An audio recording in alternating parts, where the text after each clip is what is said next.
In the late 50s, palm trees swayed in quiet bliss at what is now the world center of speed. But Bill France had a dream of building a 2.5-mile superspeedway. The dream included a road course because Big Bill believed sports car racing had a place at his showcase of speed. And in 1962, the dream was fulfilled as Dan Gurney won the first endurance race ever run at Daytona. That first race was 3 hours in length, but in 1966, the event expanded to a twice-around-the-clock marathon. 24 hours produces polar opposites. The basic premise of racing is to go fast. Without speed, you cannot run up front. Without speed, you cannot cross the line first. But 24 hours also demands endurance. Patience is not a virtue, but a necessity. Conquer both speed and endurance, and you get excellence. And at Daytona, excellence leads to elation. So now the journey is about to begin. 80 cars, over 270 drivers in 4 different classes are about to embark on an odyssey that nearly 1/3 will never complete. For the next 24 hours, the focus will be on speed and endurance as the 2000 edition of Speed Weeks at Daytona is about to begin with the Rolex 24 at Daytona.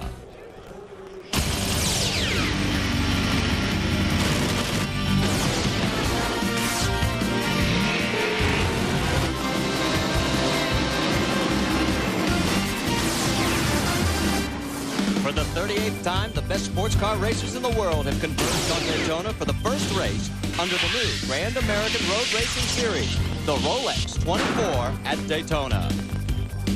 The cockpit may very well be the warmest spot at Daytona International Speedway, as Speed Weeks is opened with very cool temperatures, and you can see by the water fountain on Lake Lloyd a very brisk breeze.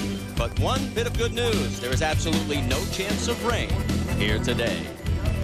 Hello again, everybody. I'm Marty Reed alongside with Jeremy Dale, and once again we have a new sanctioning organization taking over control of sports car racing, the Grand American Road Racing Series.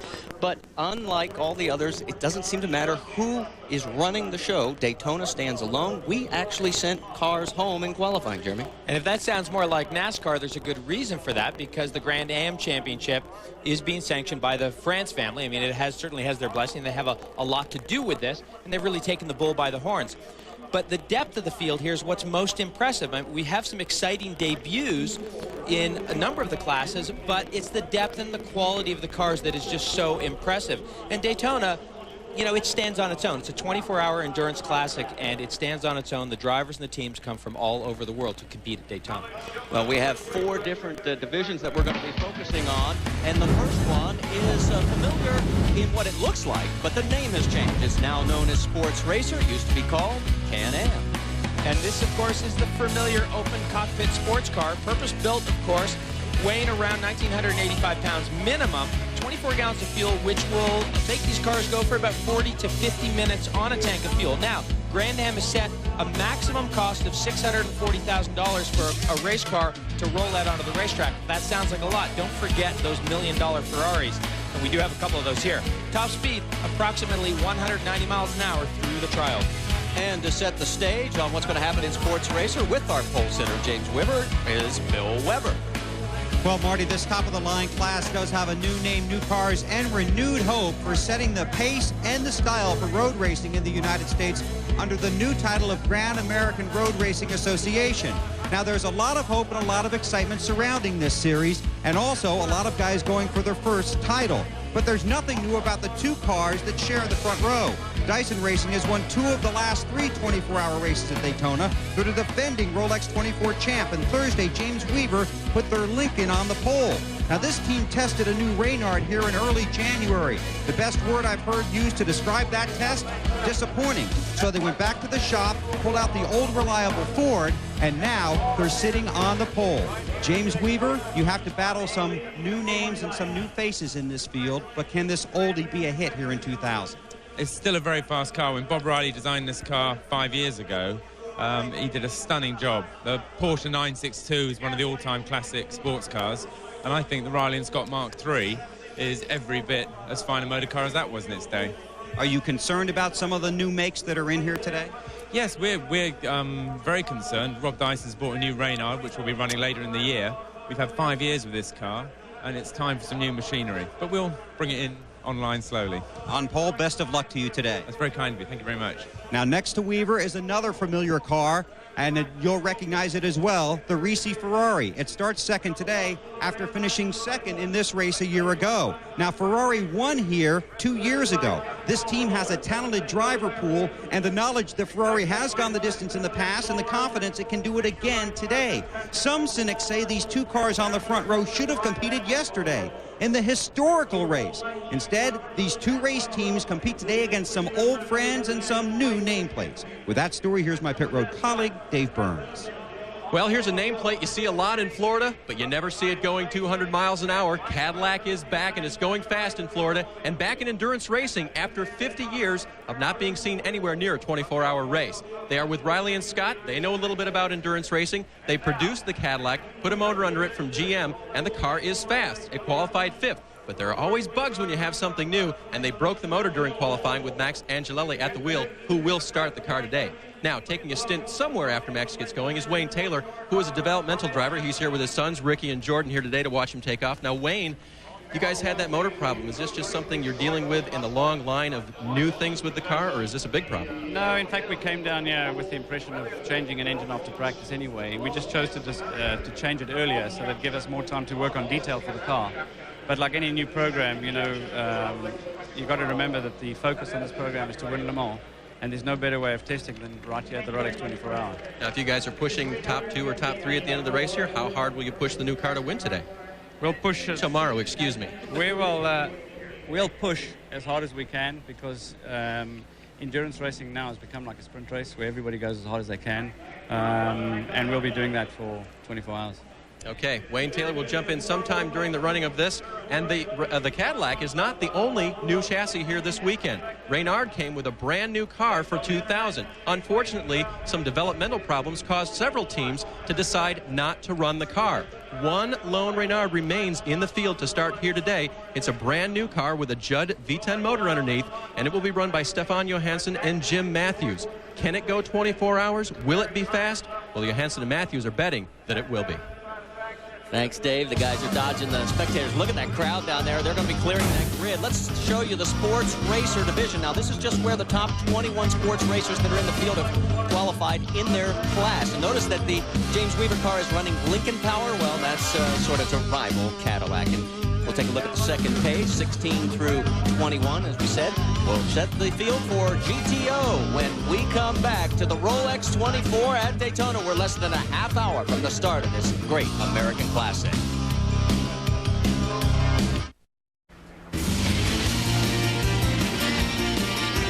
Today's Speed World event, the Rolex 24 at Daytona, is being brought to you by Dodge. In a perfect world, everything would be different.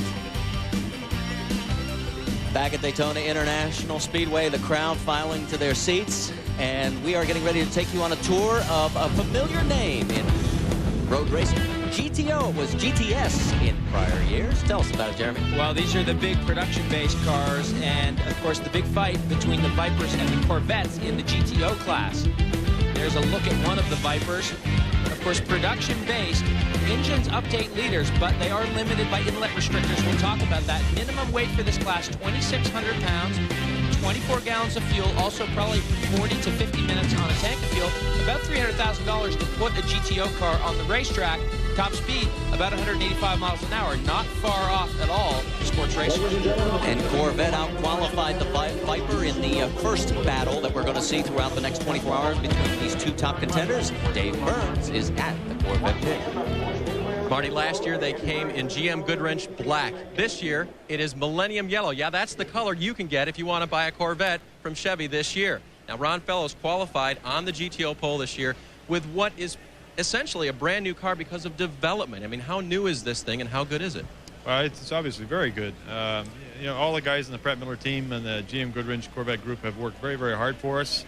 Goodyear as well. You know, we've certainly made a lot of progress. You know, having raced against the Vipers in the ALMS series, and we feel like we've now got the speed to match them. We're still the underdogs, but we feel pretty good about things. Underdogs, but this is the first time they've out-qualified the Viper on the pole in any head-to-head situation. Now, with more on the GTO story, let's go to Bill Weber. Well, Dave, that O in GTO could stand for oh no when the competitors see this Viper coming It's an 8-liter. It's a V10. It's fast. It's sleek. It would look perfect cruising down A1A on a Saturday night. But Olivia Beretta, last year, you almost always won the pole. Today, you start second. It's Vet against Viper. Who's going to victory lane? Well, we are very strong. The car is very good. They have very reliability. I mean, you need to have luck in 24 hours. But the Dodge Viper has demonstrated in the past in Le Mans that it's possible to win. They have won 2 times, and we are pretty confident.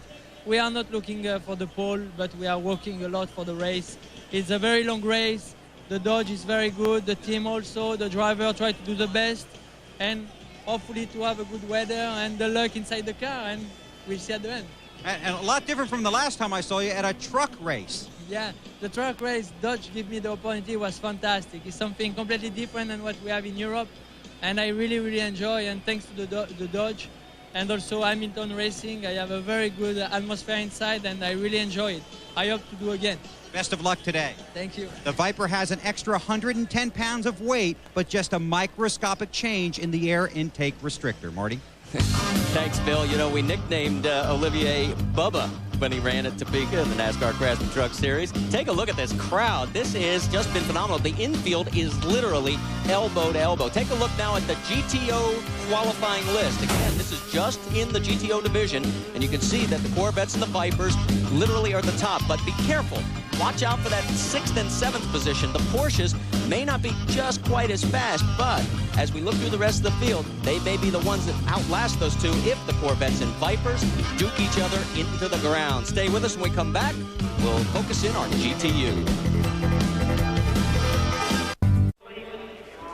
Back at the Rolex 24, just minutes away from taking the green flag in our twice around the clock marathon, and we focus in on our 3rd quickest division.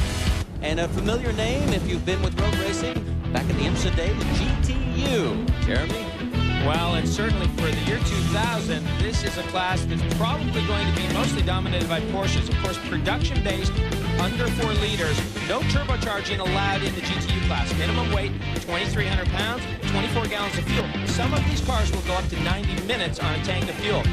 About $175,000 to put one of these cars out on the racetrack, and they're not slow, about 175 miles an hour through the trial. And a lot of Porsches in this field for GTUs. And we're going to take a pause for the invocation here in the opening festivities, our national anthem. Let's go to the Reverend Howell Marchman with today's invocation.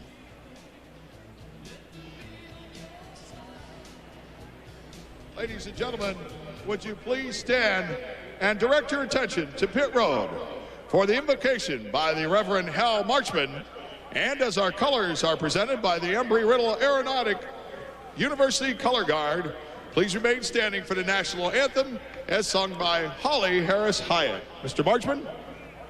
Let us pray. Almighty God, we thank you for this wonderful setting, for the people who are here, for these beautiful cars and the good drivers, and for all who've gathered here. And we invoke your blessings upon this place, and help us to remember that we are your children and you are our God, and may your spirit abide with us all. Shalom and amen. And now our national anthem. It'll be sung today by Holly Harris Hyatt. She works at Daytona, USA. Oh, say, can you see by the dawn's early light what so proudly we hailed at the twilight's last gleaming, whose broad stripes and bright stars through the perilous fight o'er the ramparts we watched were so gallantly streaming, and the rockets wrinkling, the bombs bursting in air, gave proof through the night that our flag was still there. Oh, say, does that star-spangled banner yet wave o'er the land of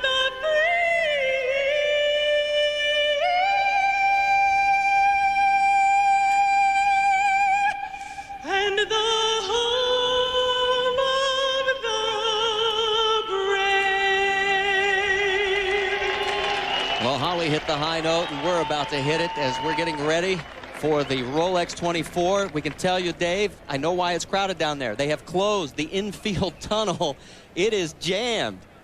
And it's jammed with GT3Rs today, Marty. That is the pole-sitting GTU qualifier. It's the brand-new Porsche that debuted actually last year here in the United States, but will debut for the first time for 24 hours here at the Rolex 24. Now, a driver who has got some experience in endurance racing is Dirk Mueller. Now, Dirk, you've got a race today and tonight and tomorrow with a 20-year-old Lucas Luer and also a guy, crusty veteran we might call him, Bob Wallach. What's it like being in between those two drivers?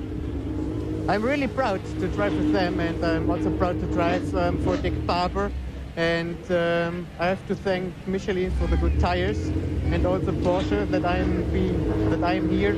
And so I'm really excited, and 24 hours are really, really long. And he's going to be back in this car for a number of stints. They've talked about doing many double stints. That'll be one of the keys to winning GTU. One of his closest competitors is the 23 car, and Bill Weber's standing there. Right now we're standing by for the command. Randy Popes is in the Alex Job Porsche. He is from Florida. He's hoping the home field advantage will be his. He was the fastest car in testing. We'll see what happens in the race. Let's get started. Now, ladies and gentlemen, to give the official command to start engines, here is the Grand Marshal, Mr. David E. Davis Jr., editor and publisher of Automobile Magazine.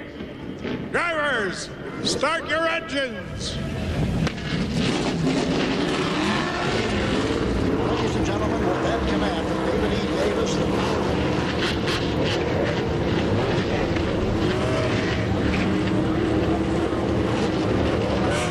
So those four famous words in auto racing have been given, and we are just moments away from rolling off the grid here at the Rolex 24 at Daytona. Let's take a look at the GTU grid now, as these cars are going to be warming up for quite a while. It is very chilly here.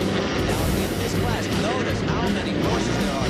BMW used to dominate the class. The fastest they could do in the division was 6th quickest in the Fairbanks number 50 car.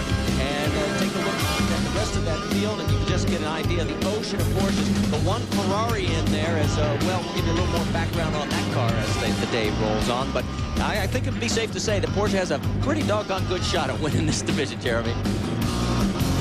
Time is ticking down to the start of this race. As the clock winds down, the sands fall through the hourglass. It's not days of our lives, it's days of racing.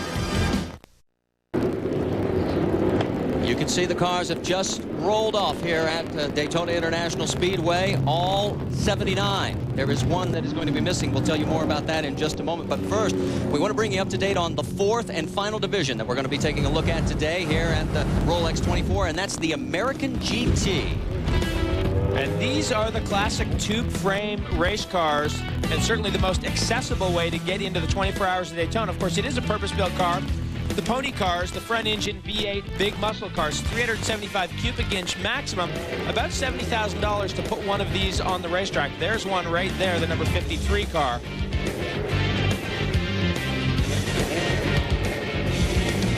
And let's take a look at the 6 vehicles that make up the American GT grid. That's right, there are only 6 of them. Craig Conway's the fastest in the group. In fact, he's coming off a win just yesterday in the Motorola Cup, so he's had some extra track time here at Daytona in the month of February. Bill, let's get down. What's going on down at pit lane? Well, right now, everyone getting into position, Marty, and in the early hours of this big race fans should keep an eye out for the little things that could go wrong, or actually go right as well. The cautious pass, the miscommunication on pit road, the inexpensive part that gives way. There's almost a relief here on pit road when this race finally starts. The feeling that, wow, we made it, we're going to be okay. Sometimes that can lead to a letdown. The 90 car is obviously having some problems here on pit road. It's going to need a push start to try and get out in this 79 car starting field. So you keep your eyes open for the little things, because in this 24-hour race, you can recover from the small mistakes and even the medium-sized mistakes. But the big mistakes are usually the difference between winning the Rolex 24 or simply having to watch it. Down pit road to Dave Burns.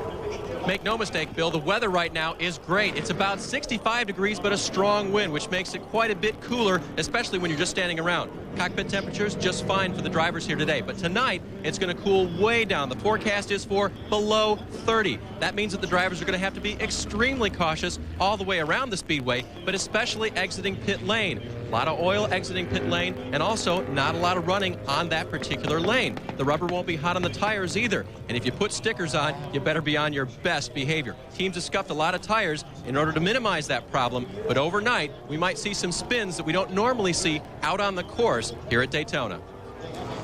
Thanks, Dave. The number 90 has gotten back to its pit, and that is Andre Arle and Ferdinand de Lesseps in that car. They are former winners, and not likely for them to be in pit lane so soon. And then there is another vehicle right in front of them. Can't quite make out. That's one of our American Grand Touring cars. Can't make out the number right there, but they're already making some changes and doing some work. So already some problems for a couple of the cars as we're making the warm-up laps here at Daytona International Speedway. The 3.56-mile layout. Right now the cars are on the backstretch. Stay with us. When we come back, we'll set the entire fielding. Go green at the Rolex 24.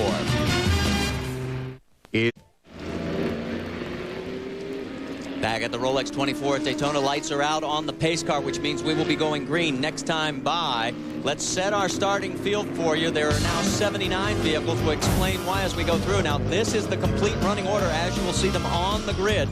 Take a look at the number 4 position. That's that new Raynard Judd. And then also the Cadillac, the top qualifier there with Wayne Taylor in the 5th starting position. And also in the 11th position, you see the first of the GTO cars. That's Ron Fellows with a record-setting run in the Corvette. Now, if you look at position number 17, you'll see the fastest of the GTO Vipers. That's Tommy Archer behind the wheel starting that car. And down there in 25th, that is the first of the GTU cars. Bob Wallach will not start that car. We've already spoken to Mueller. He will start that car. Then as we move further down in the grid, the first of the American Grand Touring cars is in the 32nd spot. We've mentioned that Craig Conway behind the wheel. He had 3 hours of practice yesterday winning the Motorola Cup race. And in 35th, there you see one of those M3s seriously outnumbered by the Porsches. Then drop down to the 51st qualifying position, and you'll see that the number 54 GTU car, Hans Stuck, actually Peter Cunningham crashed it in practice. It will not make the starting grid. So that car has been withdrawn, and that means that we are going to have only 79 take the green flag. So now, temperatures, it's still kind of brisk here, warm enough that it's not going to have effect on tire temperatures right now. But always at the beginning of the race, it's like the fever pitch, the adrenaline, and now you got to try and hopefully rein it in. But experience shows us, Jeremy, it just doesn't happen. You know, and I've experienced this on the racetrack. The first hour of this race, the guys up front, they want the TV time. They want to get the attention, and that is what they're going to try and do. As we look at our first onboard, the number 2 Porsche RSR. And this is on board our GTU pole sitter, the GTU car. This is the return of Dick Barber Racing. Dick Barber, a lot of history in sports car racing. There's Beretta in the number 91 Dodge Viper, starting 21st overall. This is the 4 car, Andy Pilgrim, on board one of the 2 Chevrolet Corvettes. And we move to the 93 Dodge Viper, David Donahue, starting 18th overall. And the number 3 Corvette.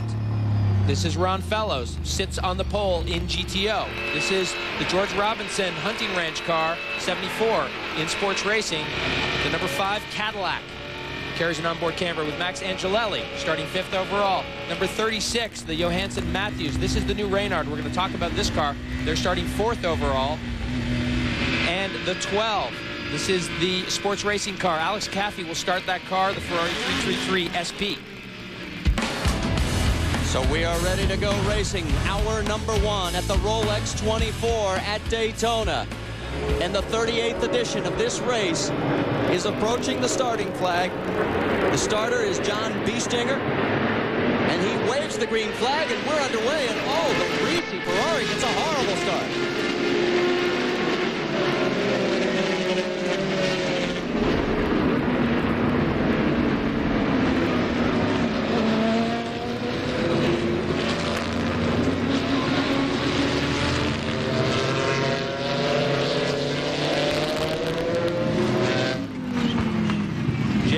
With a great start, and that's Scott Schubot in that 2nd place car.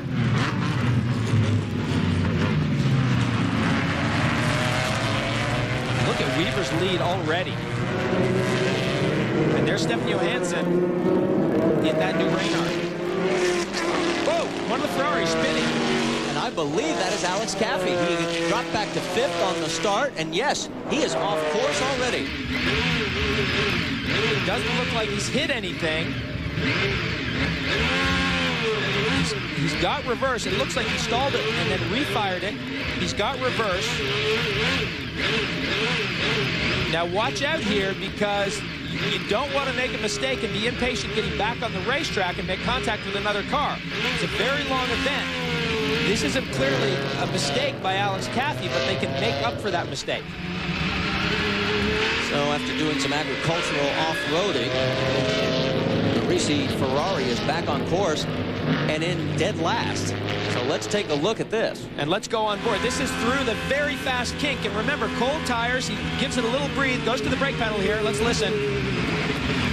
And just locks up the rears under braking as he's downshifting. And certainly that is a cold tire issue on the opening lap. And he didn't stall it, he kept it running. As we go back to the live shot. And lap number 1 has been completed. We can tell you that James Weaver is out in front.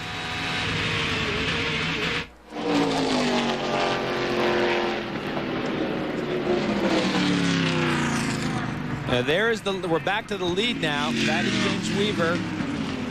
That car you just saw in your shot flashing through, that was a car that was on pit road and came back out onto the racetrack.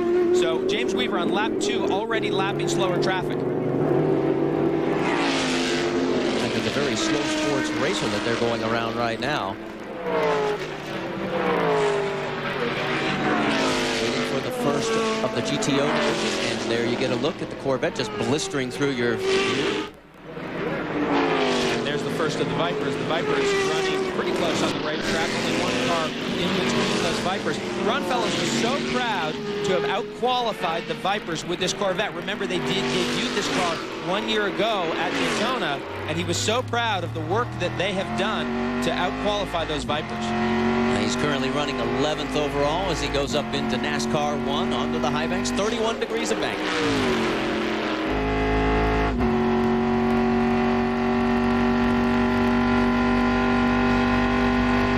Corvette's moved from a 6-liter power plant to the 7-liter, and here's the difference between the sports racers, the braking zones. Well, that is a big difference. On top-end power and acceleration, the GTO cars and the sports racers are not that different. But when we get into the braking zones, very, very different situation. As we go back to the lead, there's James Weaver at the bottom of the photo, bottom of the picture. Scott Schubot, Johansson in the Reynard. And that is the Lola with Jan Lammers on board. So they have moved up from 7th up to 4th position. Doing a fine job.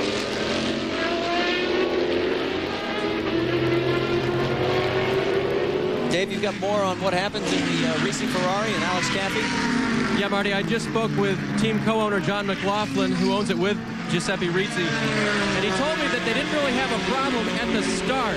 He simply got jumped at the start of the race. Alex was not reporting any problem on acceleration, but as you surmised, cold tires on the infield are what sent him around. And that they thought they might come in. They readied themselves here on pit lane to come in for a pit stop, but they decided to stay out, get some more laps in, as Alex is reporting no other problems with the 12 car right now. Let's go to Bill. And look at what Alex Caffey is having to deal with now. He is really in the thick of this traffic and having to work a lot harder in the early stages of this race than he would otherwise have to do. And take some chances. Bill, you've got more? Yeah, Marty, just another early casualty here in the Rolex 24s. The 90 Porsche. It sits on pit road. It was the car they were pushing prior to the start of the race. Originally, it was a rear axle problem. Now they've worked on the battery. They also could have an oil pressure problem. This is a big setback. This car qualified 5th overall. The GTU sits on pit road, has not seen the green yet. Tough break for Andre Arle, Ferdinand Lesseps, and whoa, some contact there. I think that car probably blew that tire out on the banking, and that's why all that bodywork is gone. When those tires go, they take all the bodywork with them.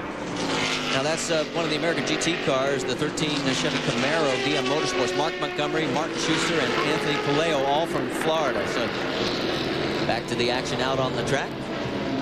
And a great battle here. The number 27, Lista Ferrari. Didier Tays, one of the drivers in that car. He's caught the Lola of Jan Lammers. And Didier Tays, of course, very experienced in these Ferraris. Part of the winning team just a few years ago with the Momo team. Giampiero Moretti, his classic win. Look at the traffic already.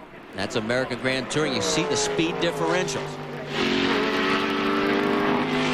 And Lammers struggling with that car in the slower corners. Definitely, you can see very wide of the apex. You can see him looking in the mirrors. And there's some very slow corners on the infield here. Now we're coming back out onto the banking.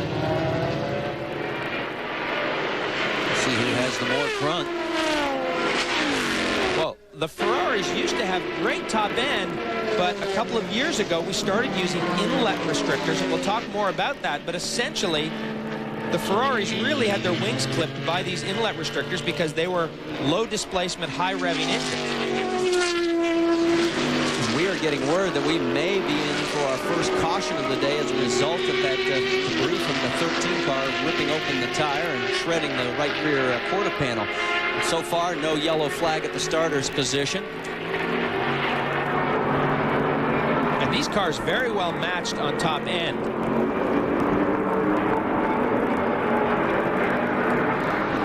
Cadillacs running together in lockstep. Boy, what a beautiful car. They have done a nice job all the way around on this piece. Got a chance to look at it as they have put a lot of time and energy in. And now the caution we are hearing is going to be displayed here momentarily. There is the race leader. Still no flag at the starter's position. James Weaver making his way down through the king. Yeah, Weaver's backed it down now, so he knows that the yellow is out.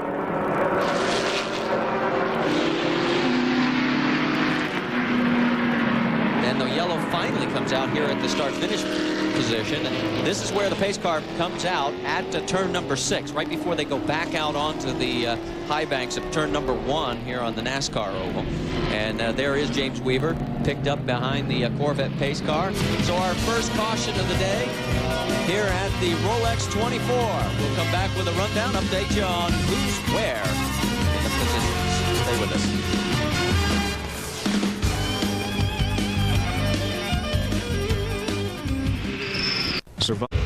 So don't forget, 7 o'clock tonight, we can shoot the pucks, eh?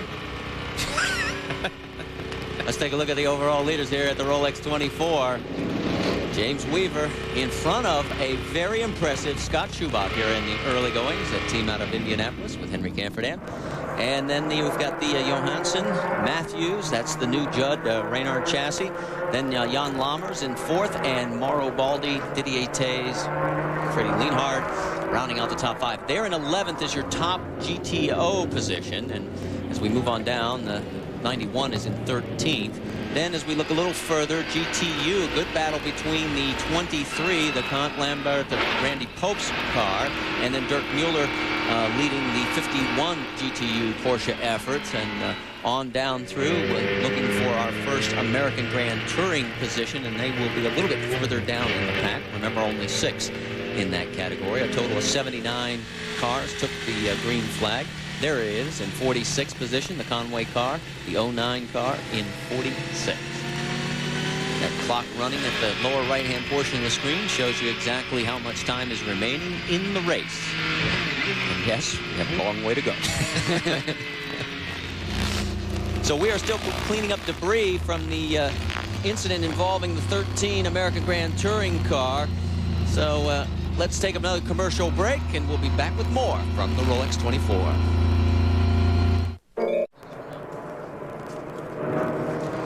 Back at Daytona International Speedway, the Rolex 24 at Daytona. Let's get a quick update from Bill Weber. And as the pace car crosses the start-finish line, the lights are out. That means the field will get the green flag to restart, this time when they exit back onto the oval coming out of the infield. Want to update the 66 Team Seattle car. It was right behind the 13 car on the track when that tire blew. They had to pit just to check their tires. They ended up changing 4 tires, checked for body damage. Don Kitch was in that car. They wanted to be sure everything was okay. Obviously, very early in this race, they got the new tires. The car is okay. Kitch goes back out. Remember, they're raising a lot of money for the Children's Hospital in Seattle. They've had a lot of success in this series doing that. Trying to do it again this year. Early problems, but dodged a bullet. Back out on the track, down pit road to Dave Burns. Bill, Alex Cathy is still complaining about the hardness of his tires and the coldness of them out there. What he's saying to the crew is that he'd like a different compound if he could get it. John McLaughlin is saying to him, Alex, we need you to stay out there and get some laps in. He's already passed over half the field after that spinning incident, so he is making up ground, but he would like something different on the car. He's not going to get it for a while. Well, he's moved up to 35th position, so you're right. He's just about halfway through, a little over halfway, and we're getting ready to go green. And as Bill explained, here on the restarts, the pace car will duck off here momentarily, and then as they exit out onto NASCAR Turn 1, which is Turn 6 here, and now watch him get on it right here, Jeremy, and we're back to green. And you can see Scott Schubert had to go around one of the AGT cars, so Weaver with a nice clean restart out onto the banking. That is a fairly bumpy section of racetrack, so on cold tires you do need to be careful coming out of that very slow corner. Slow cars are told to stay down on the bottom of the banking. Fast cars go up high. Sometimes we forget it. And that was a nice little break for Alex Cathy because he had lost a lot of track position. He's made up a number of positions. There's Weaver back through the bus stop chicane. Here is Cathy now, and he's just back at turn 6, but he has certainly made up a lot of that time that he lost. And look at him bear down on these slower GT cars. Watch the closing speeds here. Bye-bye. And he'll really close up here under braking. Watch this. But look, he's going to have to follow everyone else through. Well, keep in mind, these guys, he makes it 3 wide. Now, you talked about it in our meeting. You say, every now and then, you've got to take a chance.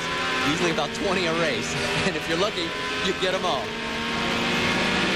Now, for all of you who may have just joined us, Alex Cathy is giving us a clinic on how to pass a lot of slower traffic. Here's the reason why. Very first lap of the race. And this is in the infield. Right there, you can hear it on the downshift under braking. He locks the rear tires, or they certainly were close to locking, and it's like ripping up the handbrake on your street car, and that thing is going to spin. So there he is, the number 12. Competition. Competizione, as they like to have it pronounced. Well, they are Italian after all. That's right. And he is carving his way through this field as he is marching back from 79th. And we're now getting a report that Scott Schubert may be having a bit of smoke coming out of the second place sports racer. Dave, you got more?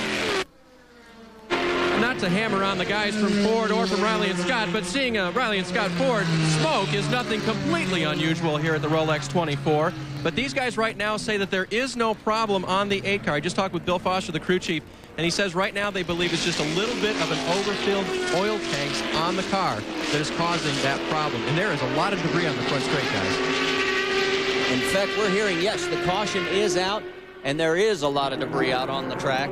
So that is, and there's the reason why the 62 BMW has pulled it off. That is the M3 of Joseph Safina, Ross Bluestein, Carlos Descueda, Hugh Plum. That's the Petromali eTravelserve.com BMW. And that, well, and that looks like another car that may have let go a tire.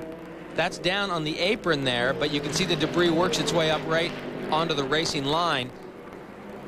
And a real problem here, because when a tire lets go at 140 or 50 or 80 miles an hour, it is going to destroy the bodywork. That looks like the carcass of the tire there that corner worker has just pulled out of the pit lane. And you can see that right rear tire, and this is just down adjacent to turn 1, so it probably blew somewhere through the tri-oval.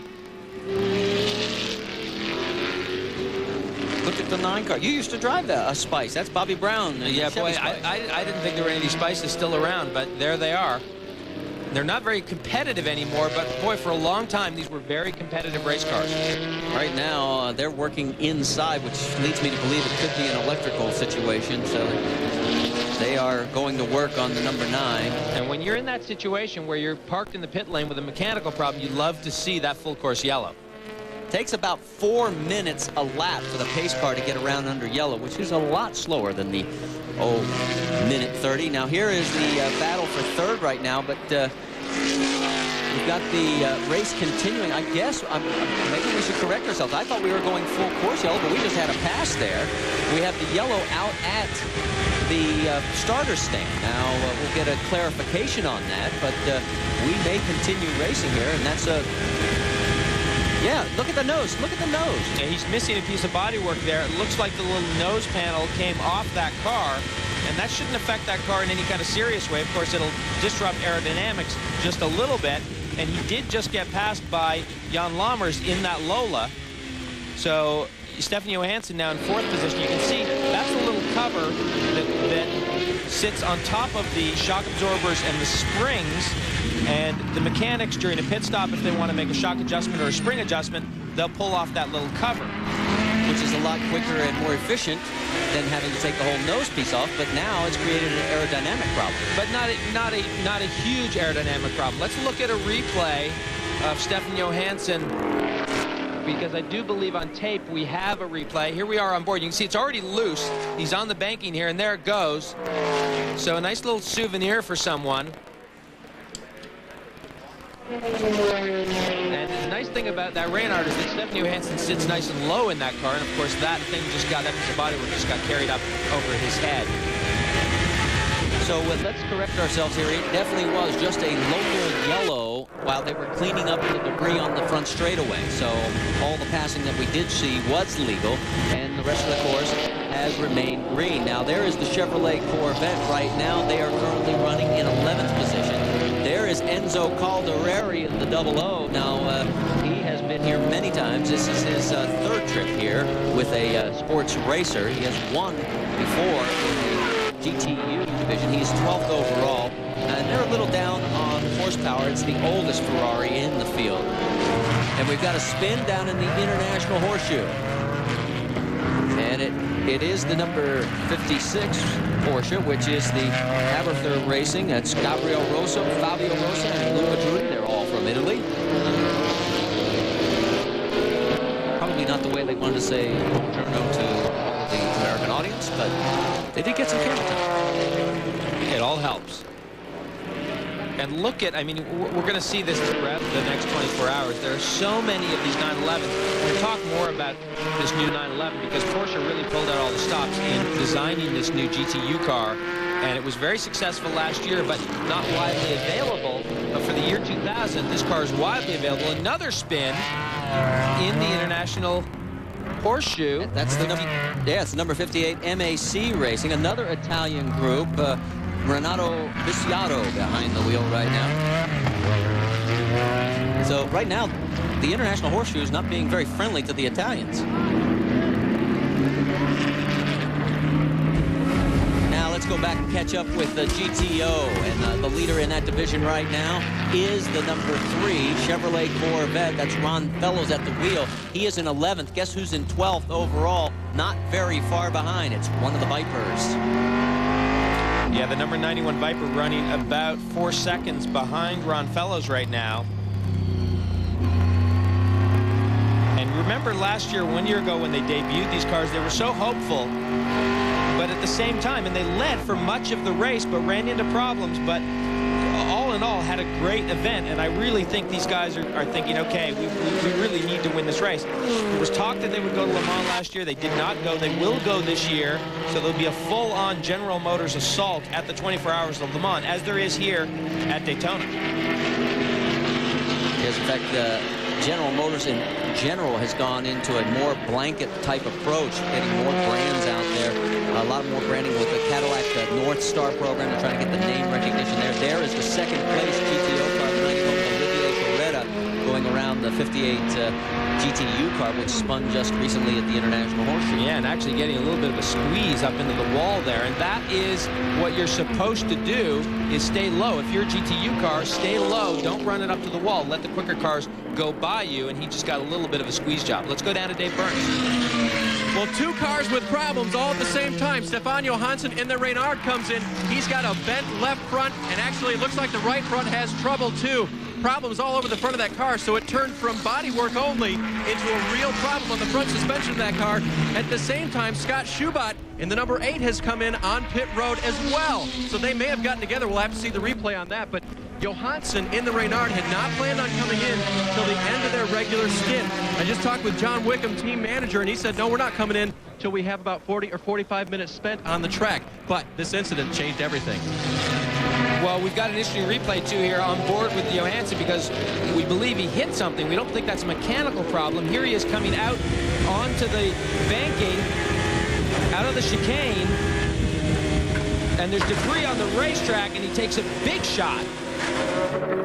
Wow. Look at the control arm.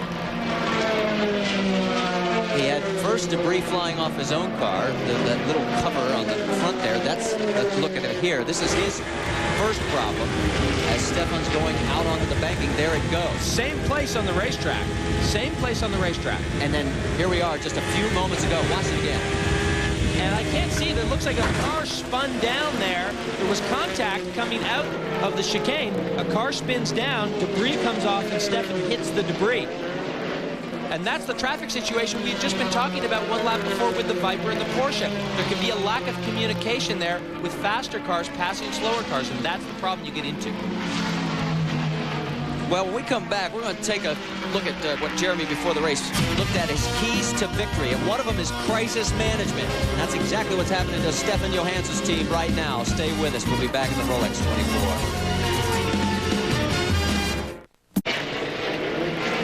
At the Rolex 24 Daytona, I'm Marty Reed, along with Jeremy Dale, Bill Weber, Dave Burns, pinside. You're looking at our race leader. That is James Weaver. He's got a 14.5-second lead right now, and has not had any of the problems that some of our other competitors have already run into here in the first hour of competition. A lot of work going on. That is Scott Schubert's team, Henry Campherdam, and that's the car. Scott is out of the car. Let's go to Dave. Well, and the Reynard is in the pits as well, but this was happening separate of that incident. Scott, you were on the track. You tell me you didn't hit debris. Another car actually came right in front of you? Oh, yeah. We're coming up onto the banking, and there was a group of little cars together, and one of them tried to pass some of the other ones and collected me, and I was just a victim of circumstances. I had nowhere to go.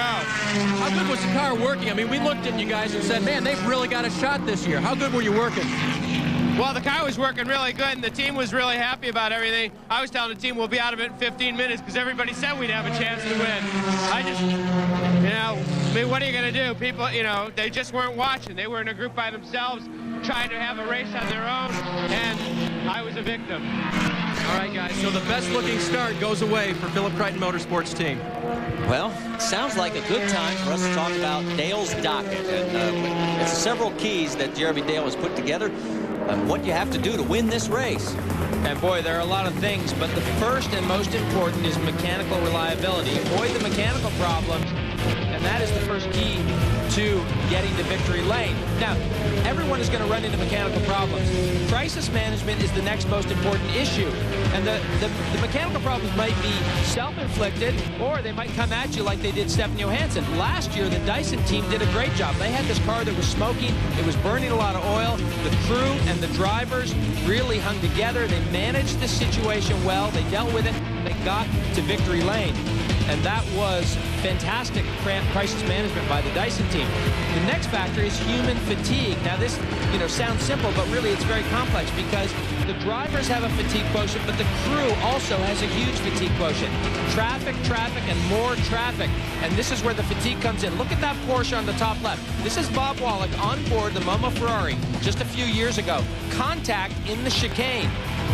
And that effectively eliminated this car. Look at this, Bob Wallach, no pressure from behind. Just two cars out on the racetrack. Miscommunication eliminates the Momo Ferrari from the race. Gotta watch the traffic. And finally, cold temperatures. We're expecting temperatures down into the mid-30s tonight, and that's going to have a big effect on the race cars. It's nice when you're driving, but these cars do not like super cold weather, and we're going to have to watch out for cold tires and a lot of these other issues with heat in the cars. Also has a cold temperature effect on the crew. crisis management in full tilt boogie right now with the 36 car, Stefan Johansson. Dave? Well, and they've got the new nose ready, Marty. That's John Wickham putting decals on the nose. That's how new this Reynard was and how new the program is. They've got the 6 on. They're going to put the 3 on so that they can actually place the nose back on the front of this Reynard 2KQ. Now, on the left front of the car, they've been working on the suspension as well, trying to get that put back together again, and it looks like he's going to be able to get back out there slightly bent, but ready for bear again in the 24 hours. And you know, this is a brand new race car. These guys have not dealt with this car a lot, and it's a fairly complicated car. And I think everyone realizes these guys were taking a chance bringing this Reynard here, but I think they're doing the right thing. They're trying to get a leg up on the competition. This car, as complex as it is the future of this sports racer class, and it's going to be a good race car. It's just not quite there on speed yet. And you know, these guys they need to get this car fixed so they can get out and learn about this new Reynard. Well, it certainly was a hot topic back in the paddock area, because you would talk to the guys who had bought the new Reynards and decided not to bring them, and it was hard to find anything complimentary that they wanted to say about them, and they're going to struggle through and see if they can make it work. But you're right, this is the only team that brought the new chassis and did a pretty good job up until the contact. Now there is our race leader with an 18.5-second lead. That is James Weaver, a 2-time winner here at the Rolex 24 for Dyson Racing. I get a kick out of that blanket. That's a little dig at the Cadillac. Now we should also catch up with Alex Caffey. In fact, I'm looking through, and he has moved up. Believe this or not, folks, he is back into the 8th position. Take a look at the serial, and he is just cutting through this field. So Alex Caffey using a lot of the Ferrari early. Ooh, made a nice catch there. He used a lot of the Ferrari. He's going for an overall position with the 74, and the car right up in front of him there. That would be for 7th. And as I said before, that full course yellow definitely helped him. I mean, what you don't want to do is go down a lap. And every car that falls out of this race, it makes it a little bit easier on these guys in terms of traffic. And that's what's so hard about the first 6 hours of the race, is you've got a pretty full field. And so you're dealing with more and more traffic. By the end of the race, you've lost a number of cars. It makes life a lot easier. A little slow traffic. James Weaver goes around one of the GTU Porsches. And you know, I'm sorry, Marty, one of the things we haven't talked about this Dyson team a whole lot is that Max Pappas has joined the Dyson team. They're only running 1 car this year. They had expected to run 2 of the Reynards. Look at that Viper. No shortage of top end on that Viper. They had expected to run 2 of the Reynards, so they only have this 1 Riley and Scott. They wanted to run 2 cars, but they didn't have 2 to run once they decided to run the Riley and Scott. Bill, you've got more? Well, just to follow up on what Jeremy was saying, obviously the Dyson team is going to be even a little bit more conservative in this 24-hour race because of only the 1 car. We've already seen a good sign of that. James Weaver has slowed his speed significantly from what he was running in the early laps, and that's because team manager Pat Smith radioed and told him, we don't need to be running 43s out there. We're looking for 44s or 45s. That's a minute 44 or a minute 45 a lap. Weaver, on the restart after the caution, was still running the fast laps. He has since backed off and slowed the pace of the race leader down. Well, yeah, it's interesting that you bring it up. I asked Rob Dice, I said, well, you have got 2 guys that always like to run fast, run hard, in Max and, of course, James Weaver. I said, are you worried about reeling him in? He goes, no. He says, when I pick a driver, I want to see who's at the end of the race and who can still drive hard and fast at the end of the race. Because these guys are smart enough that they'll be there at the end. That was a pretty nice compliment for both those guys from their team owner. Well, they're great drivers, both of them. We're just about completing hour number 1 sports racer. There is your leaderboard in that division only. James Weaver in front of Jan Lammers. Stay with us. We're at the Rolex 24 at Daytona. A lot more coming your way as we've got just about a little over 23 hours to go. Winner of back at the Rolex 24 at Daytona, race leader James Weaver still slicing and dicing his way through the field. Acknowledges a nice friendly pass. Woo, getting a little tail happy there. He's got a 23.5-second lead now over 2nd place. I wonder if Pat Smith saw that. I'm sure he is. He's watching. There'll be somebody on the radio saying, hey, James, stop laying big strips of rubber. The 31 car in second place is the Franz Conrad Motorsports sports racer, and that's Jan Lammers. And a good battle there for second.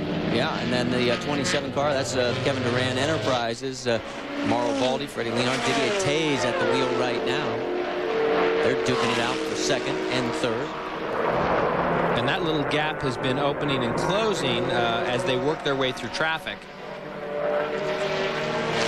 And look at that Viper definitely putting a big pinch on Lammers there into, you know, that.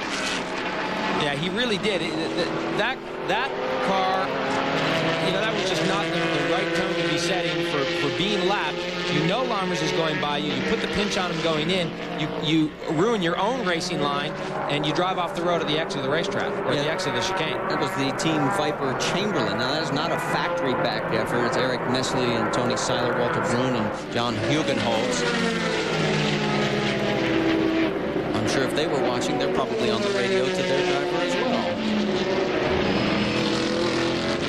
And you can't make the mistake of racing people that you are not going to race. This Viper should be right up against the wall, leaving room. You shouldn't be challenging a sports racing car in the braking zone coming into the chicane. And you can see the car is offline, and as you go back to power, it goes right off the racetrack. And now you've potentially damaged that car. Certainly you will have put some grass up into the radiator. Tony Seiler, we've been told, is at the wheel of the 46. Back to the live action. The battle for second and third still going hot and heavy. In fact, it has really tightened up. Jan Lammers slowly tiptoeing his way through turn 6. Want to make sure that he did not get cut down. You've got to be careful. You've got to make sure, especially when you're in these sports racer cars, that other drivers see you, especially when you catch them late in the braking zone, just as you're turning into the corner. And that was the classic example of that. The Viper was a very different thing one lap ago, because he was easily alongside driving into the chicane. Here he goes again, diving down. He'll take one car, he'll take two cars. Now, those two cars are also passing another slower Porsche, so everyone's got a lot to deal with.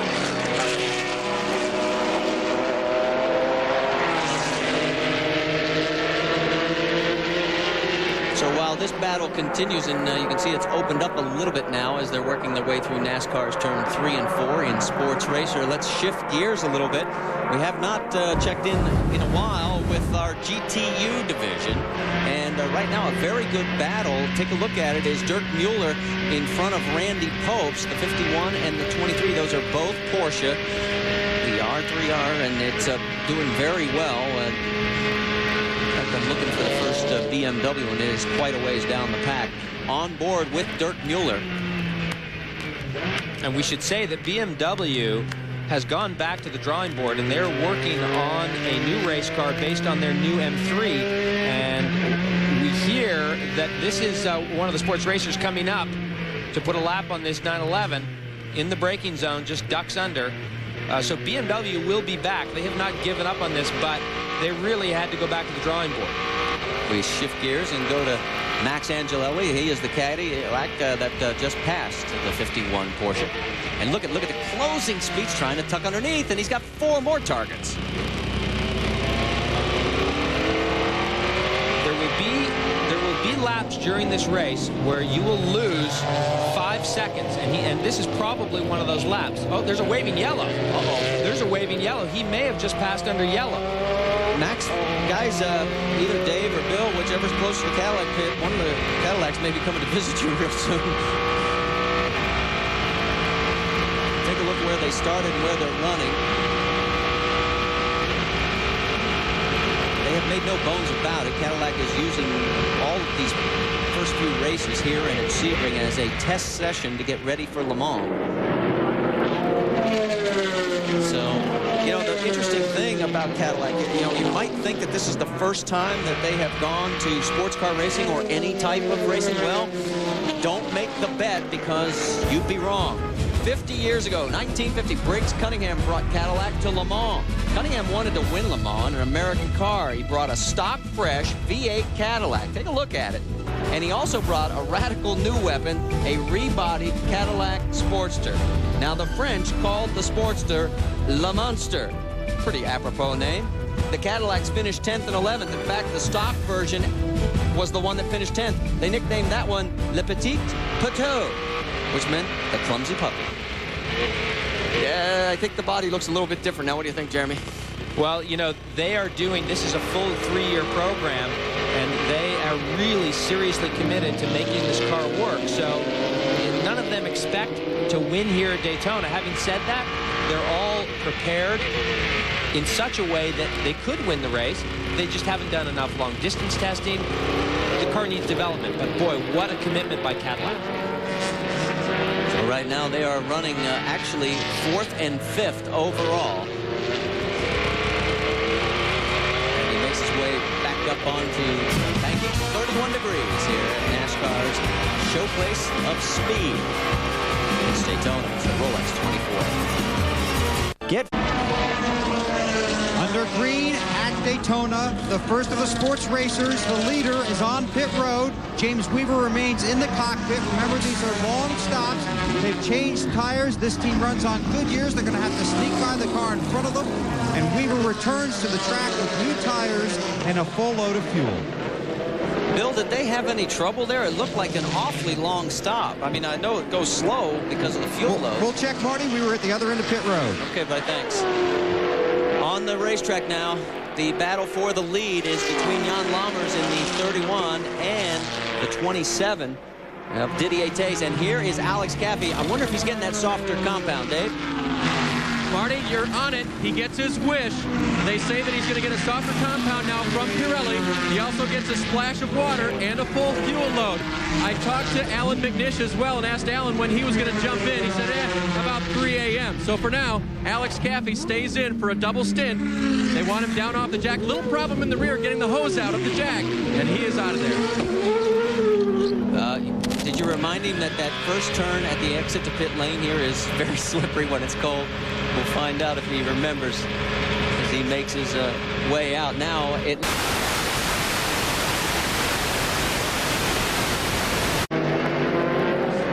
Lammers team. Lammers team going to work here at Rolex 24. Here we are at Daytona International Speedway for the opening of Speed Weeks. And Lammers was the race leader until he pitted also at the same time. Didier Tays brought the number 27 Ferrari in as well. They are working on that car just a few pits further down from Lammers. And we heard over the radio that the Dyson team did in fact have air jack problems, so they would have lost some time in the pit lane. This pit stop looking to be fairly smooth. And Alex Caffey's pit stop, oh, well, I spoke too soon. They got the fuel hoses under the nose of the car. They didn't run over it, so that shouldn't be a penalty. Oh, and then that car is stalled, and they're bringing the battery out, and this is the battle for the lead. Couple of Cadillacs. So the Cadillacs are up front right now. In fact, it is the number 6 Cadillac. That's the team with Andy Wallace, Butch Leitzinger, of course, in front of the number 5 with Max Angelelli at the wheel.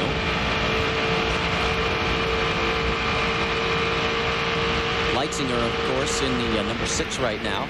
They have yet to make their first pit stop. This could be a good sign for them. And we'll watch to see how long they can go on fuel. James Weaver went about 44 minutes, although there was a short full course yellow in there. So this is a good sign for these guys that they're running 2 or 3 extra laps on fuel, because that over the long haul really does add up. If you can do 1 or 2 fewer pit stops over the 24-hour period, that's a couple laps out on the racetrack.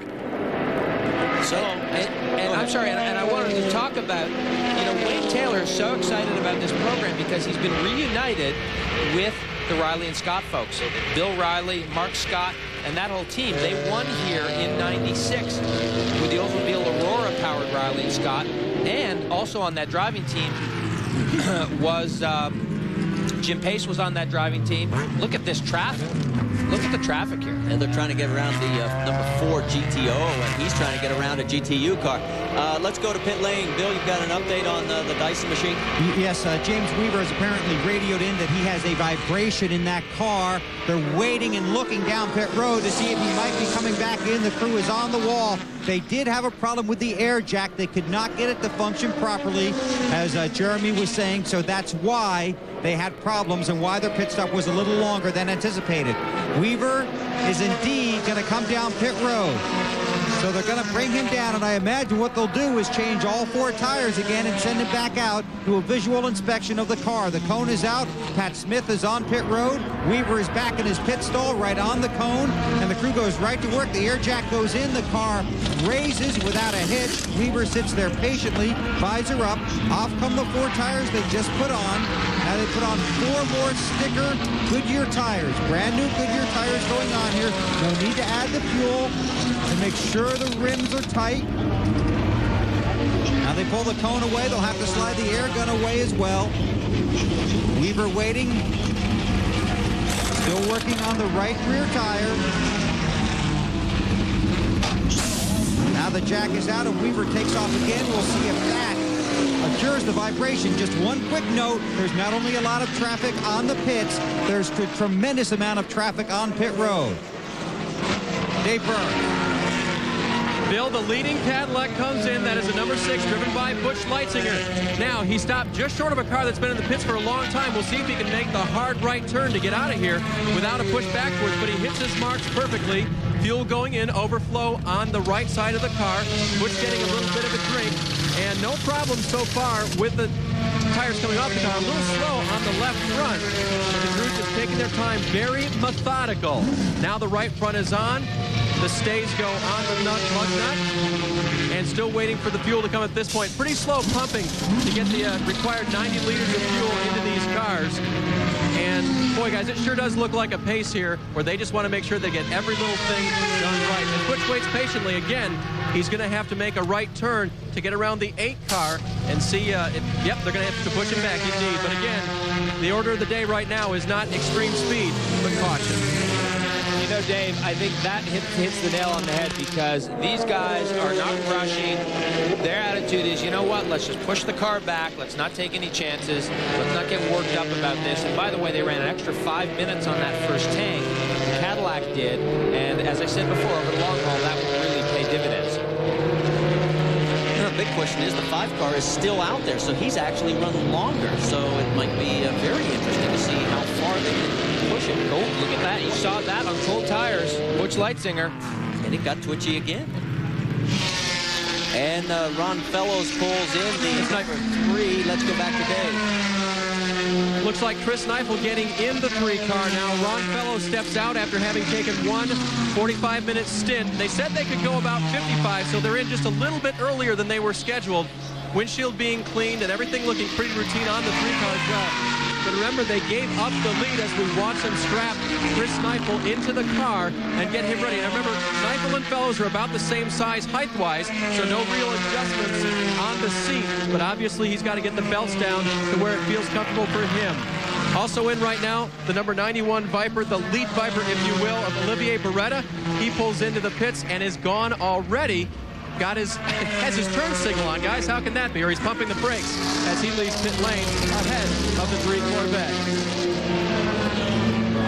And, you know, definite change there, or different kind of philosophy there by the Corvette team. And you can see that is actually a position change in the pit lane.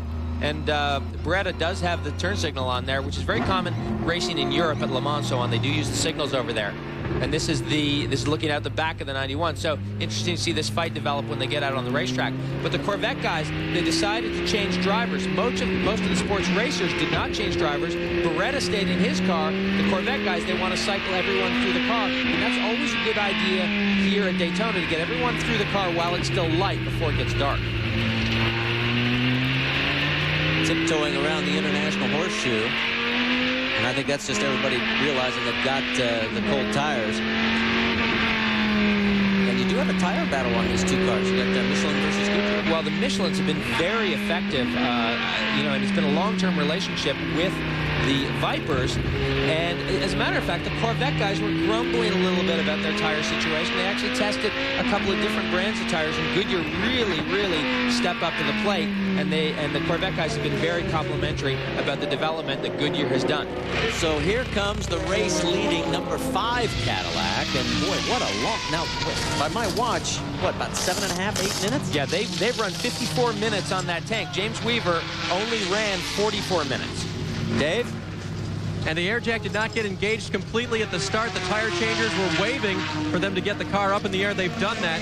Max Angelelli throwing away a tearaway visor now. Max consulted with Wayne Taylor just before the race about starting the race, not because he didn't know, but because driver to driver, he wanted to hear it one more time from a driver who didn't have the butterflies in his stomach getting ready to start the race.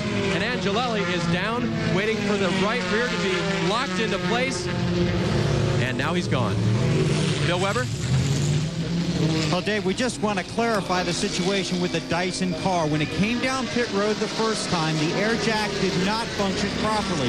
That caused a delay. They started to change their tires, then decided not to, that they could run another fuel load on those tires. But that's when Weaver went out, reported the vibration, came back in, and then got the tires. So they've only changed tires once, but that air jack failure cost them from changing the tires the first time. That's one of those little mistakes we talked about at the beginning, an extra stop. And as Jeremy had alluded to just moments ago, anytime you can save a stop, it will help you. Anytime you have to make an extra one, it will usually cost you. And I just want to say, Bill, I don't think you saw it, but when they finally did get in and get that car up on the jacks, they pulled the right front off. An enormous amount of debris caught in the right front wheel. That might have been that vibration that James Weaver was feeling. What we're looking at right now is the battle for 14th and 15th overall, but more importantly, it is the GTO lead. That is the number 91 Viper.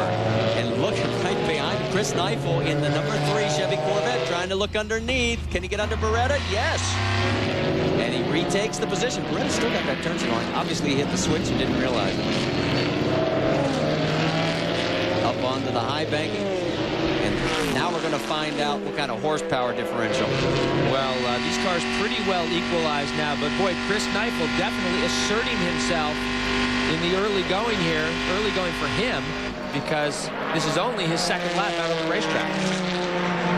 Gets around a slower car through the bus stop chicane. And boy, Beretta gets hung up by that very car, so that's going to widen the margin as they go back out into NASCAR 3. Yeah, I probably should update you, in fact, and correct myself. You know, that wasn't for the lead in GTO at that point. A couple of cars have stayed out. And in fact, right now, let's give you the GTO leaderboard so that you can see exactly where the 3 and the 91 shake out. And GTO competition, they have dropped back to 6th and 7th. Right now, the David Donahue-led 93 Viper is in front of Kelly Collins, the Andy Pilgrim Chevy Corvette. So there are the 17 cars that make up GTO. We've got ourselves on the right page. We'll be back with more after this.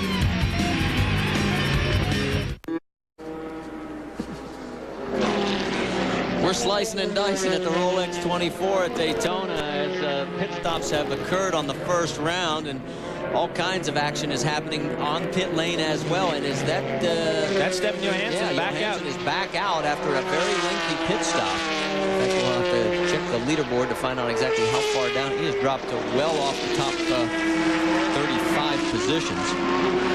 And you'll notice that that bodywork on that car is not painted. That is in bare carbon fiber, so they had to put a straight carbon fiber bodywork on it.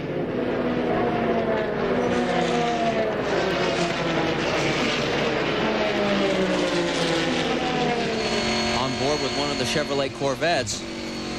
Now the number 4 Corvette coming out of the pit lane while we were in commercial break had cold tires and spun it right in the exit to pit lane.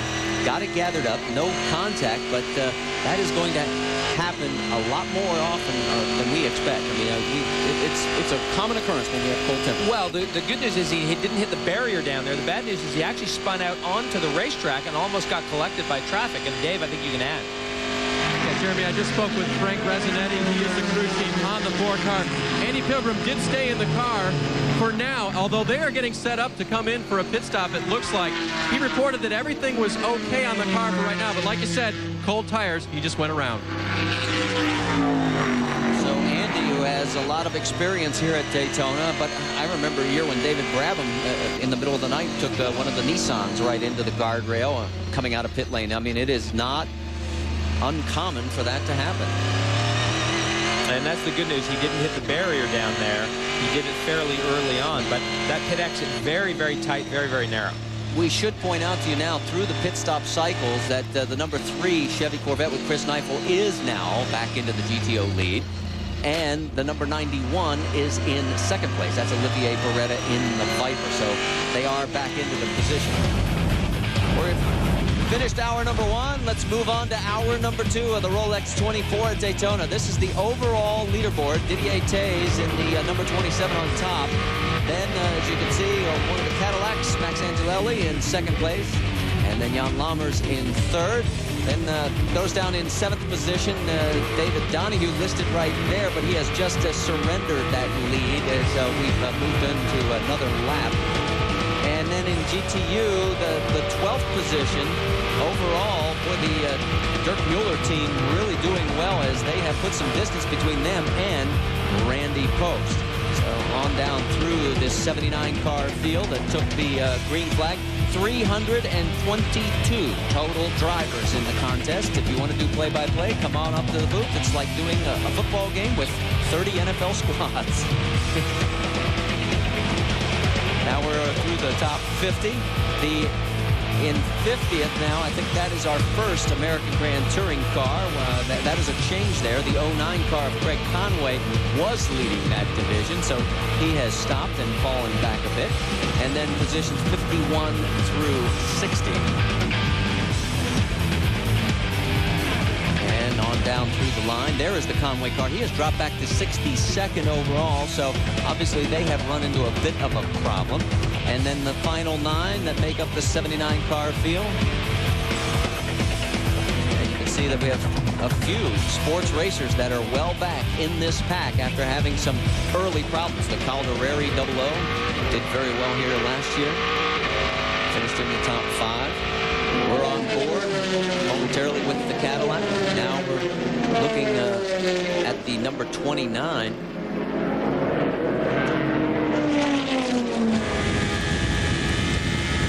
Now we go on board with the Judd Renard of Stefan Johansson. Now remember that this is the car that had the damage earlier when the cowling right over the brake area came off, flew up over. They had to change the nose section after the contact that put them into the pits for a lengthy stop. And notice the color change. You were making a comment about that, Jeremy. Yeah, that is a piece of bodywork that has not been painted yet, that left front fender. So that is in straight carbon fiber. You know, that gives you an indication of how hard these guys have been working on all aspects of the car, that they don't have a spare front left fender with paint on it, but certainly that won't affect the performance of the car. And I think these guys actually did a great job to get this car fixed and turn around and back out onto the racetrack. They actually didn't lose that much time. Yeah, and I wonder how well it is handling, because remember, they lost a control arm with the contact that they had in the debris that slammed into the left front corner. Bill is caught up with Rob Dyson, team owner of the number 20 machine. And he sits patiently here next to your pit. It has been a tough month for you. You decided to show up the Reynard. You had to get out the Ford. You won the pole, but then you got off to a rough start here on your first pit stop. Well, I didn't quite hear you, Bill, but the car's running fine. We had just an air jack that just didn't clip onto the car very well. Probably a loop problem, and they corrected it. Other than that, the Goodyear tires and everything seem to be running fine. The car hopefully is running well. The Thetford Norcold Riley Scott is running pretty well. James, of course, knows his way around here, so it's just my turn. When my turn comes up, I'll be out, and Smitty just told me I'll be going out in brand new Goodyears, so that'll be kind of nice to be out in new tires. James had a little struggle there with the old set. We'll be just fine. It was just one of those little things, first race kind of deal, you know. But we'll be fine, and it wasn't any serious problem, so we just cured it. Okay, and trouble out on the track, guys. And you can tell Rob Dyson, his car had to drive through this crash. It involved a couple of cars. Look at the fluids now coming out. That is the 33 GTU Porsche 3R. That is the Mack Racing. That's another one of the Italian teams. That's a sister car to the one that spun earlier. And Marco Avicella is at the wheel right now. And boy, he has got some serious damage. That is a brand new Porsche. Well, you know it's brand new because it's leaking water. Yeah. the 3R is the water-cooled version, and boy, they have put out a tremendous amount of horsepower. Let's go back and take a look. Now, look at the 5th car in your frame. That is James Weaver in the 20 car. This is down in turn 1, and Weaver now is going around the outside of this whole group of cars. It's a fairly common move if you're James Weaver, but look at that. That car all by itself loses control, takes the other 59 car with him. Weaver gets on the brakes. The guys behind him do a great job, and Weaver drives right through that whole mess.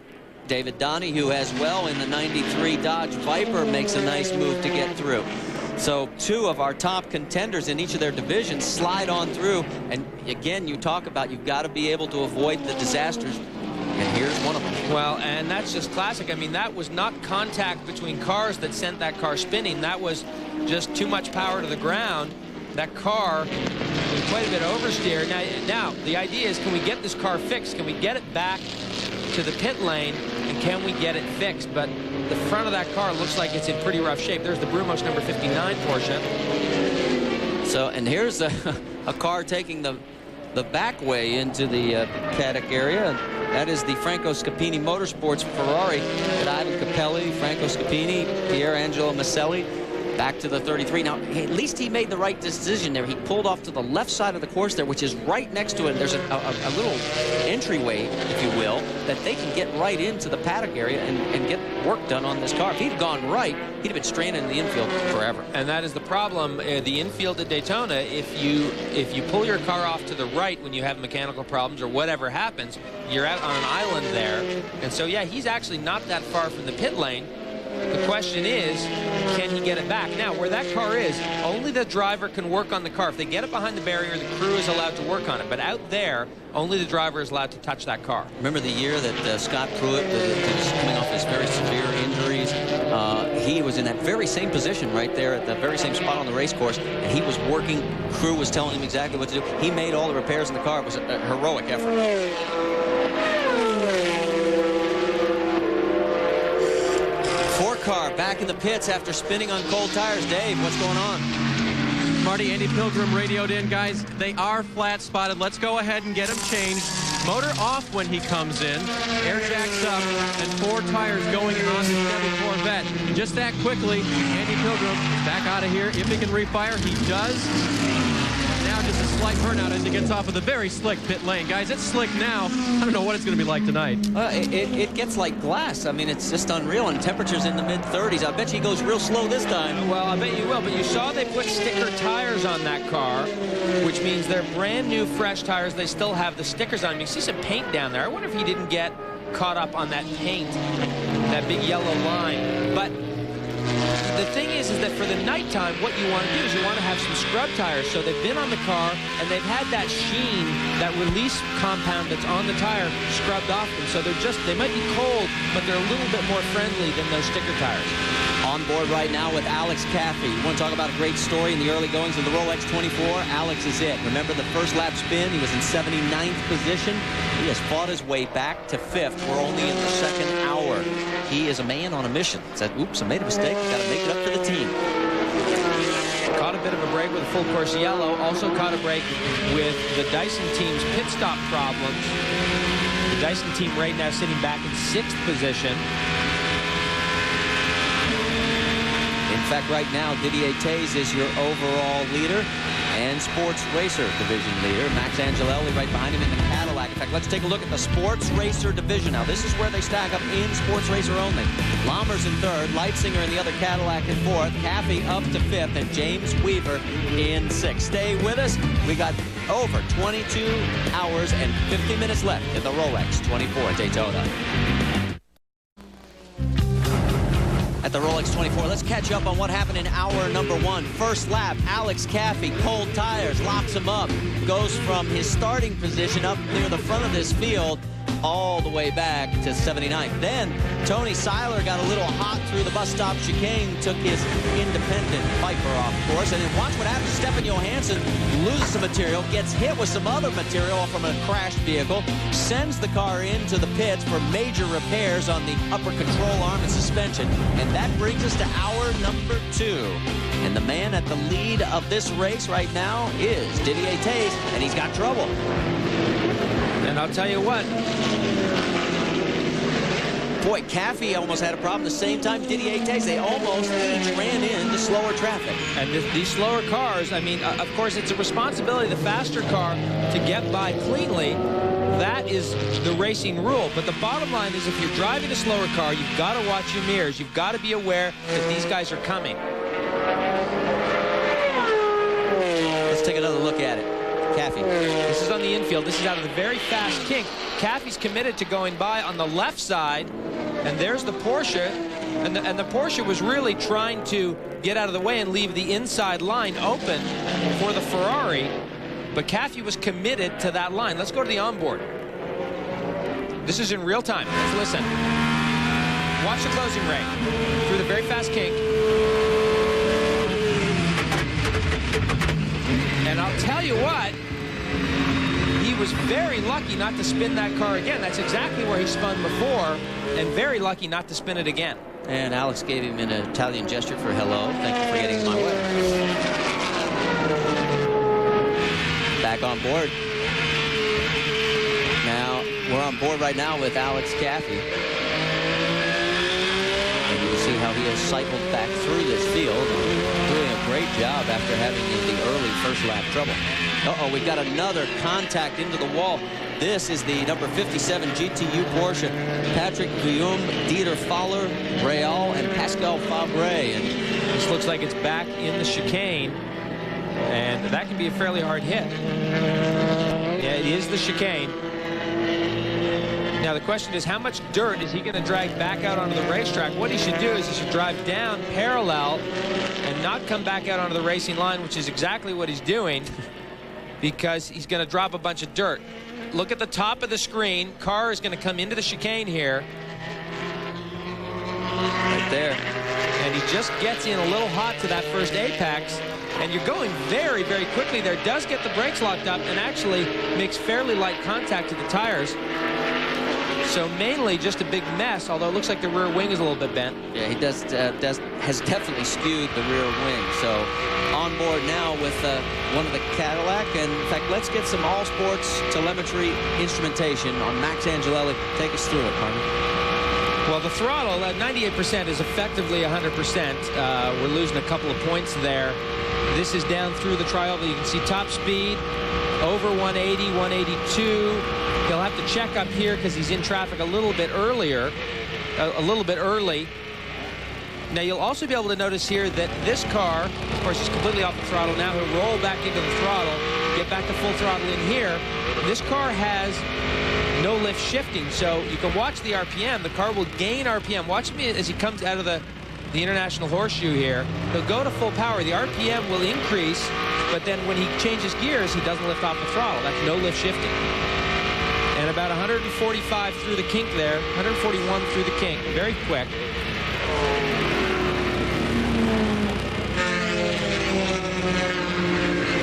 Jeremy, earlier you talked about the Cadillacs and the fact that they came in on different laps, actually about 7 minutes apart total. I did speak with Bill Riley about that.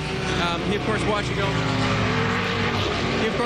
over the Max Angelelli car right now, the number 5 Cadillac. He said that at that time, it really wasn't a matter of, really pushing the fuel windows. But then I spoke with Buddy Fay, who's working over the number 6. And he said that they really were getting closer to their fuel window, so they wanted to come in first and just make sure they were okay. So obviously the five car is getting better mileage right now. And what I think is interesting, because always on the first tank at Daytona, you always go a little bit conservative. You stop a lap or two before you really think you have to, and you make your fuel calculations, and then you can fine-tune that, and that will change throughout the race depending on the temperature and the track conditions and whatever. But the bottom line is these Cadillacs went further on fuel, and that will be an advantage. Now here's a nice clean run through the tri-oval for the Cadillac. It's going to stay on the throttle and very late to the brakes down into turn 1. Of course, these sports racing cars do create a pretty good amount of downforce, and you can really get to the brake pedal very late. And that's, of course, where they make up a lot of their time. In these slower corners, like the International Horseshoe here, the speeds are not that much different between the classes. Yeah, he's 48 miles an hour through the International Horseshoe. He's running in 3rd place right now, but Alex Caffey is the guy who's really clicking off the lap times. He is in 5th. We'll give you another update on Alex when we come back to the Rolex 24 at Daytona. Stay with us.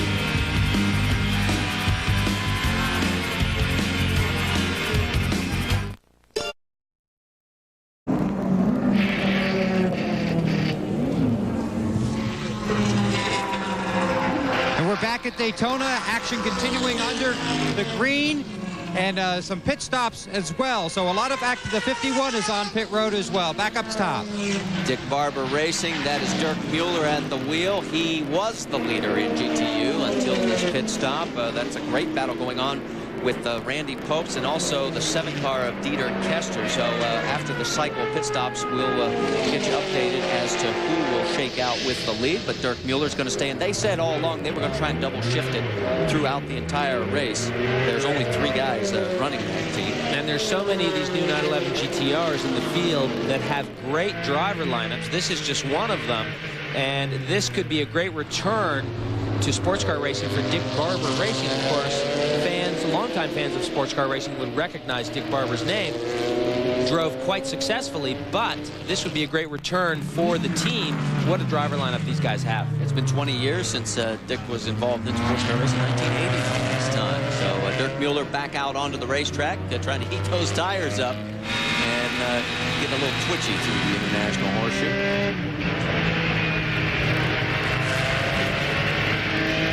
Saw speeds of 145 when we were on board with the AST telemetry system.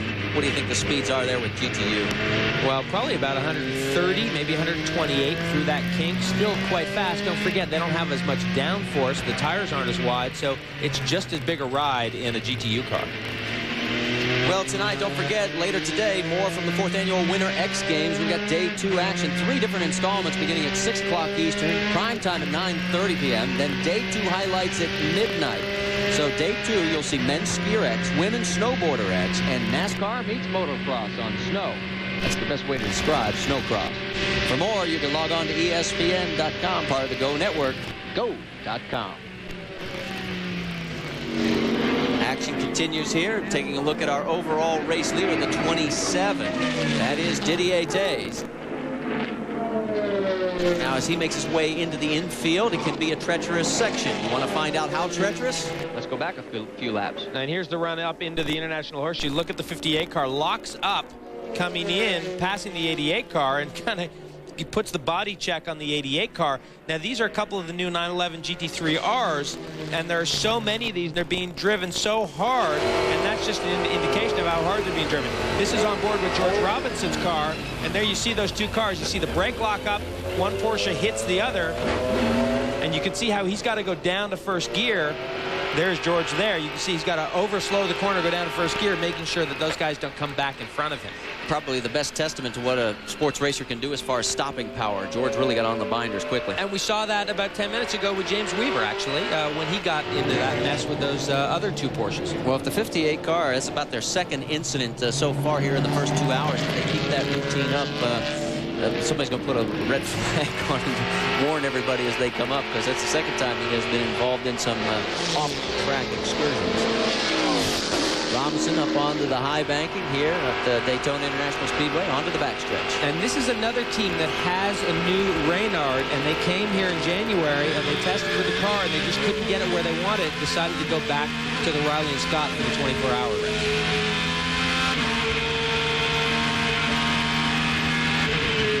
Let's go on board now with Alex Caffey in the number 12. Now remember, Alex in 5th place after spinning in lap number 1. Ooh, he's a little twitchy coming out of that hairpin. Now he is within 2 seconds of 4th place, which is the number 6 Cadillac. And there he is, right in front of it. In fact, it's less than 2 seconds. Well, the Cadillac's been caught in traffic here. Now he gets around, but this is a nice straight fight between these two cars now. Caffey gradually working his way back through the field. And this will be an interesting run because a lot of people seem to feel right now the Cadillac a little underdeveloped on the horsepower end, but these two cars look fairly similar in terms of top end, and we'll get a better picture of that as we follow them through the tri-oval. And look at the traffic. Got to make that commitment. Go for that pass. Butch Leitzinger makes it. Alex Caffey follows through. Back out onto NASCAR turn 3. Low cars to the low side. The Ferrari and the Cadillac fly by. And this will be the best indication. They both got a good shot out of the chicane up onto NASCAR 3. And it looks like the Ferrari's got a little bit of legs here in straight line speed, but not much, probably picking up just a bit of a draft off Butch Leitzinger, but really pretty good parity between those two cars. Caffey a little bit later to the brakes, rolls up under Butch Leitzinger. Leitzinger leaves a little hole there, but not enough to get through. Wow, what a great battle. So here we are in hour number 2. You've got 22 more to go after this one, and these guys are running like a sprint race right now. And if you are Butch Leitzinger, Caffey's around. Look at that. So Alex Caffey in one of the slowest corners, and another spin. I'm wondering if somebody dropped some fluid. The 06 also goes around. I don't think anyone dropped fluid. I think a yellow flag came out there, and the 06 car probably overreacted a little bit to that yellow flag that was waved for the spin by Alex Caffey. But Caffey, because we knew Caffey was pushing very hard, wanted to get around Leitzinger. And what I was about to say is if you're Butch Leitzinger, you don't want to get drawn into that. If you've set a plan, if you've got a pace, let Alex Caffey go. It's a long race. Alex Caffey has taken care of that problem for Butch Leitzinger. The question is now, did he flat spot the tires on the number 12 Ferrari? Because he may have to head to pit lane, which would basically wipe out all that great work to get this far. Now let's take another look. Now, they've rolled up behind a lot of traffic here. We've got Porsche side by side. Here's Caffey going to power. He sees an opportunity here to get out of this corner, and you saw even a little twitch from Leitzinger there. Caffey sees an opportunity to get out of that corner and get by Leitzinger, and just gets to power too soon. Here's another look at it, and you can see Leitzinger with a little twitch right there, and Caffey gets the bigger twitch, and he goes around. I don't think he's flat spotted those tires because he never really locked up. And he almost got T-boned here by a Viper right here. There was a Viper right there. Let's just listen here. You'll hear him go back to power. Braking, downshifting. And he sees an opportunity here. He's down in first gear. Oh, he really punched the throttle. Yeah, he never locked them up, Marty. I don't think he's got flat-spotted tires. As a matter of fact, he kept on going on the throttle. Let's go down to Dave Burns. Alex Caffey is in his first stint eventful, his first 2 stints eventful to say the least. Alan McNish has already put in his own seat mold there, and now Caffey helps McNish get strapped into this Ferrari. Guys, as many times as it's gone around today, hopefully, I'm sure McNish is hoping that it's worked out of the Ferrari at this point, and he's already down, and he will roll down pit road. 65 miles per hour, the speed limit here at Daytona. So Alan McNish, who has dazzled us before, he's a former Le Mans winner in 1998, making his way out onto the track. He has also turned some spectacular laps here. In fact, even going back just to last year. Now they have lost 1 position so far, so that's going to drop him back to 6th on the racetrack. And he makes it through that treacherous pit lane that has been very slippery to everybody. Stay with us. When we come back, a lot more coming your way from the Rolex 24 at Daytona. Along with Jeremy Dale, I'm Marty Reed. Down at pit lane, it's Bill Weber and Dave Burns. We're at the Rolex 24 at Daytona. You're looking at our overall race leader, the 27 Ferrari, Didier Tays, in his second shift behind the wheel. 5 cars now listed on the lead lap. Our coverage will continue till 4 o'clock this afternoon, and then again, we'll be back on ESPN 2 at 7 a.m. tomorrow morning to the finish at 1 o'clock. Now, Alan McNish went into this race, and boy, it looks like this 12 car can't avoid the spins. Well, Caffey got out of the car. McNish gets in. That is his first lap out of the pit lane, and that is turn number 5, which is the west hairpin, and McNish turns it around. So those guys must be on some very hard tires. And the thing I gotta wonder is, I mean, he was in a straight line like when he went to the power. Not quite. I mean, yes, close, but the problem is that you've got so little grip that it's just like driving on ice that first lap out. And you know, we have cold conditions today, and we don't know. These guys are on. I mean, Caffey was asking for a softer tire compound, and maybe they don't have a tire compound that's soft enough. Let's find out. Dave is caught up to Alex Caffey. And Alex getting a cool something to drink down here. You had some spinners, and then Alan has already put the Ferrari around again. Is there a difficulty with the car, Alex? You have a softer compound now. Is the car difficult to drive today? No, I tell you, it was basically I spun in the first lap. I don't say it's not my mistake because I know it's really stupid to spun in the first lap in the 24 hour, but I tell you, it was really, really terrible because we make a choice on tire too hard. So I have really, really very bad time in my first stint. I really was like driving on ice. It was really terrible and very dangerous every corner. I just touched the brake and I really tried to spun everywhere. When I stopped... Did the softer compound help you, Alex? Yeah, quite a lot. I mean, because we decided for a softer compound and we was one of the faster car and I was able to catch the guys in front of me. I leave the car in the 5th position just from the last one. So I think everybody did a good job, and now it's just at the beginning. So we see tomorrow what happens. Okay, thanks, Alex. Back upstairs, guys.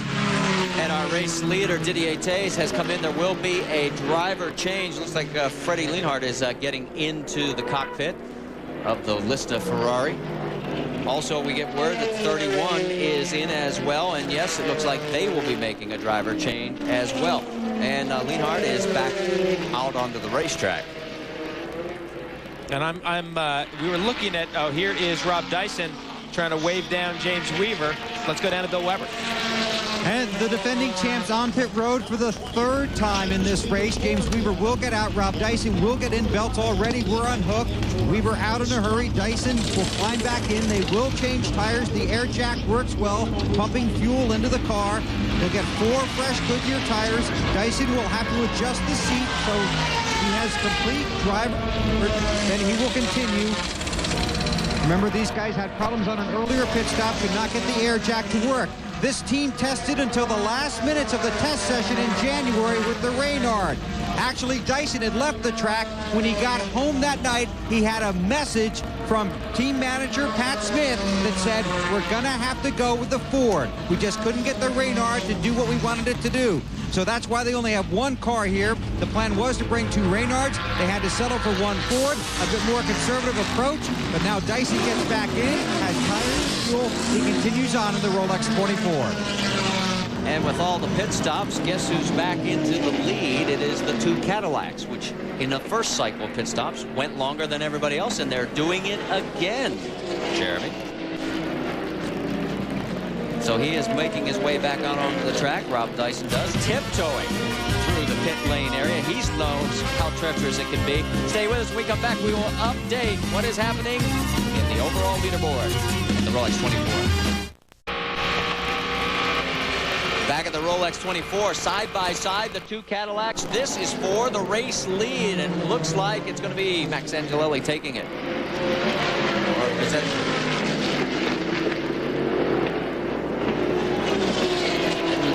Looks like one of the lowest squeezed in there as well. No, the 31 there is in there as well. That's the Sasha Maassen.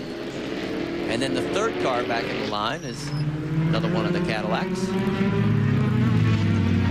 31, whoop, we've got some smoke in the international hairpin. So right now, the 31, that is a lap down, because remember, they were in for the pit stop. Now we've got another spin. The 60 cars had their trouble. That's about the 3rd time that they have gone around, and twice in that very same section of the racetrack. That's down at the international hairpin.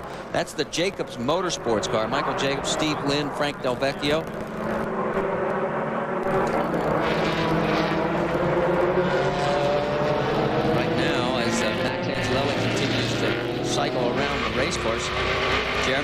go back to our technology, our AST onboard. Yeah, we'll throw up a little of the telemetry here, but you know what's interesting? Wayne Taylor was really high on Max Angelelli, and he's been doing a great job. But the bottom line is, if you can run longer on fuel, which the Cadillacs have already proven on the first stop they can, and we're going to watch them very closely to see when they pit on the second round of fuel stops. If you can run longer on fuel, it means you don't have to run as hard on the racetrack to make the same effective lap time. So the bottom line is that these guys are going to buy themselves some lap time with some fuel economy, and that's going to help them with reliability, and it's going to be a big benefit for them. They can go just as fast in terms of overall lap time without running as hard because they're more fuel efficient. Watch the speed as they come down through the triover. Max, will he break 180 this time? Yes, he's right there. GTO leader into the pits, and Chris Neifel is getting out. Looks like the number 3 is... and that should be Justin Bell getting in that car now. Dave, let's go down and find out what's happening.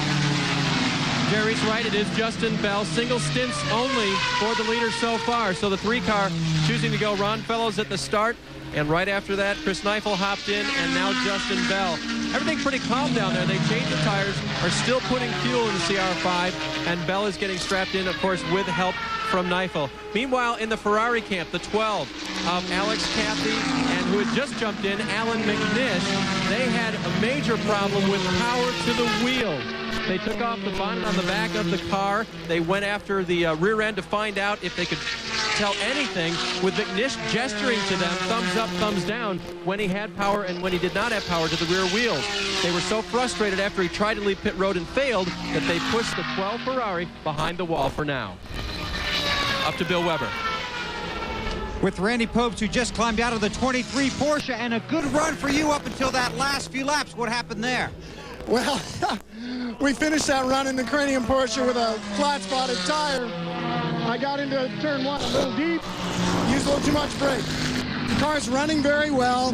Gearbox is not real happy, so a little prayer for the gearbox in the 23 Porsche. But the Michelin tires held up extremely well through almost 2 tanks of gas. The car's a ton of fun to drive. I'm having a ball, and I can't wait to get back in. Well, I heard you call in about that gearbox. You're concerned about that. Yeah, we're not going to use second gear anymore. We've got third, but the good thing is we're going to get good fuel economy, and this is a long race, and fuel economy pays off. Good luck. Thank you very much. Bruno Lambert replacing Randy Popes in the 23 Porsche. Thank you, Bill, and interesting that they would share that information with us, but we appreciate it. And now we're on board with the GTO leader. That is the number 91 Viper, 6th overall, 2 laps down to the overall race lead. But the Dodge Viper doing very well as it has opened up. Well, now there are several cars on the same lap. So this is Olivier Beretta, Carl Wendlinger. And this is on the infield portion of the racetrack. He's now actually in the middle of the west hairpin, one of the slower corners on the racetrack. He'll accelerate up down towards turn 6. That turn signal is still functioning, so that's good to see. Very slow corner here, out onto the bank, a little bit bumpy here. And you can see he made that gear change while cornering, so that is a little bit tricky there. You've got to get up through the gears there while cornering, and now out onto the banking. Nice look in his eyes there. And, of course, the sun will begin to set, and that begins to get very difficult down there on the west part of the racetrack. Now, this is the run down to the braking zone for the bus stop chicane. On the brakes now, very hard. Elects not to dive under that Porsche, the patient thing to do. And this is another part of the racetrack where you're always tempted to dive in on a slower car in that second part of the chicane, and that can really spell disaster. You've got to be very patient there. And now back up through the gears as he runs through NASCAR turn 4 and will come out on the main straightaway of the tri-oval. Pretty relaxed in the race car right now. 4 cars on the lead lap in GTO competition. The top 3 are the 3 factory Vipers, the 91, the 93, and 92. And then the number 3 Chevy Corvette is in 4th. And here comes Butch Leitzinger, the second place Cadillac, as he brings the Cadillac in for its second stop. And boy, how much extra time did they get this time, Jim? Once again, that was 50 minutes. So that was right on what they did the last time. They ran 50 minutes before, so they picked up another 5 minutes. on that stop. So you figure after 10 hours, they will have picked up a full, after 10 stints, they will have picked up a full stint on that fuel, and that will be a big advantage at the end of this race. So the team makes the driver change, and everything continues to move along very well for the Cadillac crew. So far, they have not had a single hiccup. Dave, you there? Yeah, and that was Frank Lagorce that went in, Marty. He replaces Butch Leitzinger after that double stint. Of course, brake rotor's smoking now as they get ready to pull back out. Nothing abnormal until you look at the right rear. They're having trouble with that. And unfortunately, at this point, Lagorce is unable to go anywhere. They've still got it up on the jacks. The air jack is still engaged. And they've run back over the pit wall to try to get something in to help things out on this right rear tire. And this, Dave, is where they need to be patient here and not overreact to whatever problem they're having. It appears, Jeremy, that it will not go over and will not engage on the hub. That's the problem they're having. So they're trying to jam it in there now with hammers, which that may not be good over 24 hours. Now, what you want to avoid here is damaging the hub in any way. You don't mind damaging the wheel. You don't mind damaging the nut that holds that wheel on. But what you don't want to damage is the hub on this car. Well, I guess maybe it's my fault. I said they hadn't had any hiccups, and all of a sudden, bingo, right rear. Yeah, no free dinner for you at the Cadillac compound tonight. Let's go back down to Dave. And guys, they brought a brake rotor out and new pads. So while they're in here, apparently they're going to take it back off and replace the entire rotor and get the pads changed at this time as well. They've already been in here about a minute and a half. So, Jeremy, what do you think? When you have a problem like this, is it sometimes good to go ahead and do some regular maintenance as well? Absolutely, a good plan to do some maintenance, but they may see something in there that we can't see. And of course, okay, it looks like it's just about to come off, but I think they've done enough damage there. They're going to have to replace some parts. Well, it's obvious this is going to continue for a while, and it's a bad break for the Cadillac team. But right now, the other car is in front. In fact, let's check the sports racer leaderboard. Max Angelelli in front of Ferdy Lienhardt by 44 seconds. The only two cars on the lead lap, but don't panic. It's a 24-hour race. We've seen as much as 10 lap swings in a matter of moments. Stay with us. A lot more coming your way from Daytona.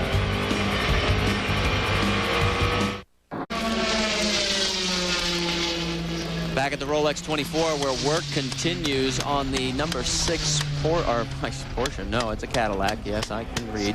And yes, the team car, the number 5, has made its pit stop. Max Angelelli has already made the driver change. There you see the familiar helmet of Wayne Taylor, a former winner here at the Rolex 24. And he tiptoes through the pit exit. But the team car, boy, they are still having a tough time getting access to that right rear.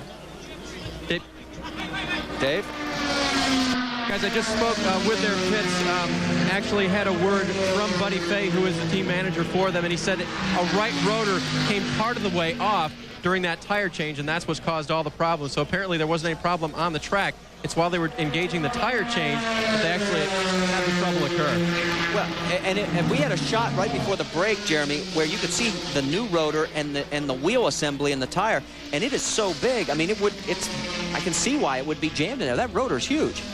Well, the rotors are very big, and of course they have to be fairly accessible because you often do change them. There is the rotor sitting on top of the wheel. The rotor, of course, bolted to what they call the hat, which is the center hub section of the rotor. There's the rotor in the hat and all those bolts that go around it there. And those rotors kind of float on those hats. But those have to be very accessible.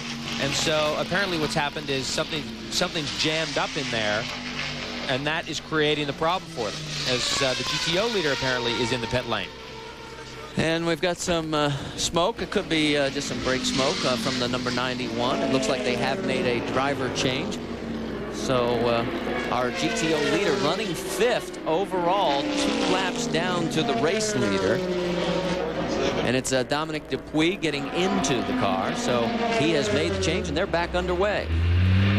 These boys know how to win 24-hour races. They won the last 2 Le Mans 24-hour races for the GTO class at Le Mans. So the Team Orca knows how to win 24-hour races. So as the pit stop brought them in, it also allowed the other Viper, the number 93, to take the overall lead in GTO competition.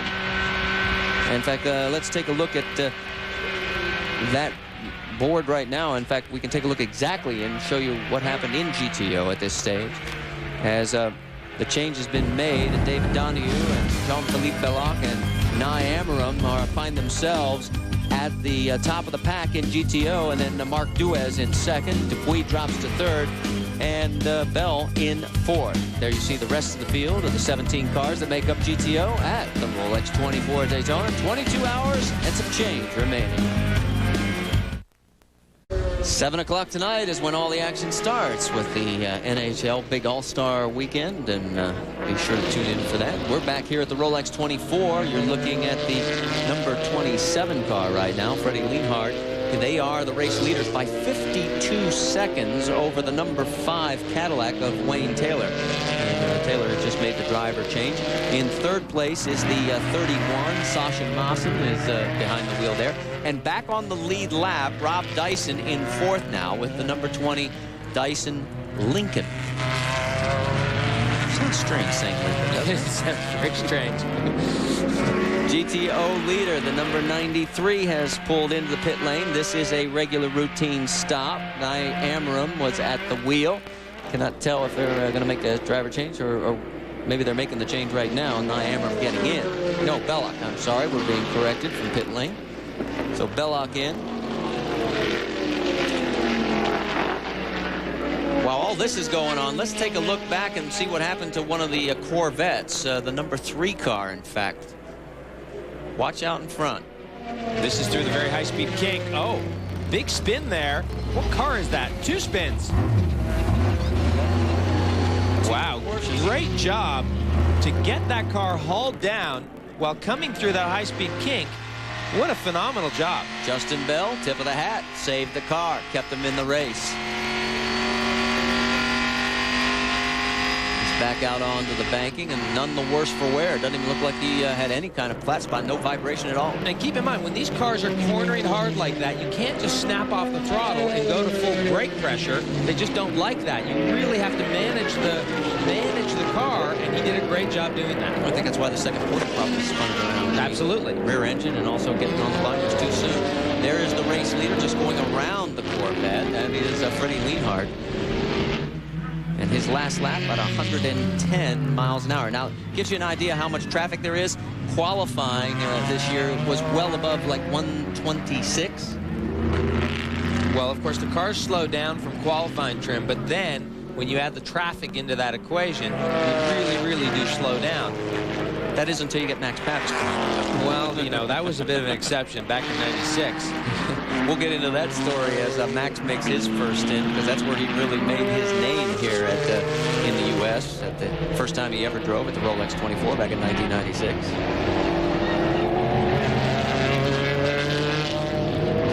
Let's go back and check in. You know, the 12 cars had all kinds of spin problems. First was Alec Caffey, and then Alan McNish, and here's what happened.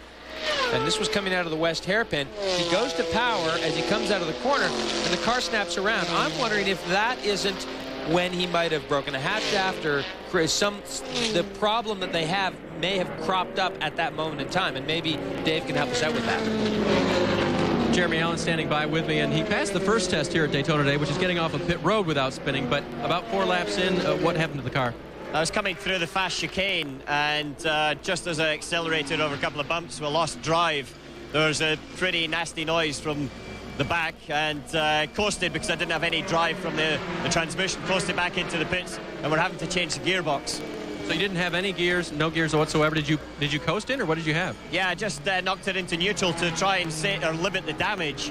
I knew it was relatively terminal for the moment, and it was a case of just getting it back to the pits, and then after that seeing what we could do. But we don't know exactly what it is that's caused it, so we're taking the precautionary measure of taking the whole gearbox assembly off the back and then refitting a spare one. Okay, you've been at this about 10 minutes now. Your crew has, how many more minutes do you figure you'll be in here? About another 10 or 15, hopefully. The one thing is that we don't want to rush the job. Obviously, we're a little bit out of contention now, so it's stupid to rush it to try and make him another mistake. So they're going to just take the time, make sure they get it correct, and then we'll be back out as soon as we can. Yep, they're going to fix it right, guys, and hopefully the 24 hours will turn around for them and work their way in the later stages. Well, that car has not had a happy life so far in the first 2 hours of this race. And don't forget, this stuff can stress transmissions and gearboxes. Here is Alex Caffey, first lap. He spins down to the west hairpin, gets it back underway. And then this is him pushed off the racetrack, same place on the racetrack about an hour later, not very happy about it. And then this is another spin while he's chasing Butch Leitzinger. And again, hard on the power. This is hard on gearboxes, guys. And then this is McNish's spin, which of all three looks like the least harmful, but, excuse me, of all four. And that's where they pushed him back behind the wall, and they are working on the battle. So it's the sports racer division we want to check into. We got 3 full pages. Take a look at it. It is Freddie Lienhardt in front of Wayne Taylor. The top 4 cars are on the lead lap. From there on down, it starts to spread on out. We're almost past the second hour here at the Rolex 24. So a lot more action to go. We're here till 4 o'clock this afternoon, and then 7 a.m. to the completion tomorrow here on ESPN. Stay with us. Kids have always. Back at the Rolex 24 at Daytona, there is the race leader, Freddie Lienhardt, but the battle for second and third, 47 seconds behind Freddie, is really heating up. Look at this. These guys are going after each other. Sasha Maassen in the 31, and then in the number 5 Cadillac, it's Wayne Taylor side by side with traffic in front of him, one of the Corvettes. After Andy... And the Lola gets the job done, takes that position as they both roll by that Corvette. Now more traffic. And a little death wiggle there coming off that first right-hander in the chicane. Robert Yates horsepower in that 31 Lola. And how would you like to be how'd you like to be that little GTU car just got its doors blown in side by side? And you know what? It probably happens once a lap. I mean, that's the reality of the situation when you drive one of those GTU cars. You spend as much time looking in your mirrors as you do looking out the front of the car. He's supposed to stay down low, but all of a sudden he looked there and there was another car on both sides of him, so he did the smart thing. He just held his position. But look at this battle. It's still going on. Wayne Taylor all over Sasha Maassen. Maassen from Belgium. And Franz Conrad, really the first guy to commit to running this Lola.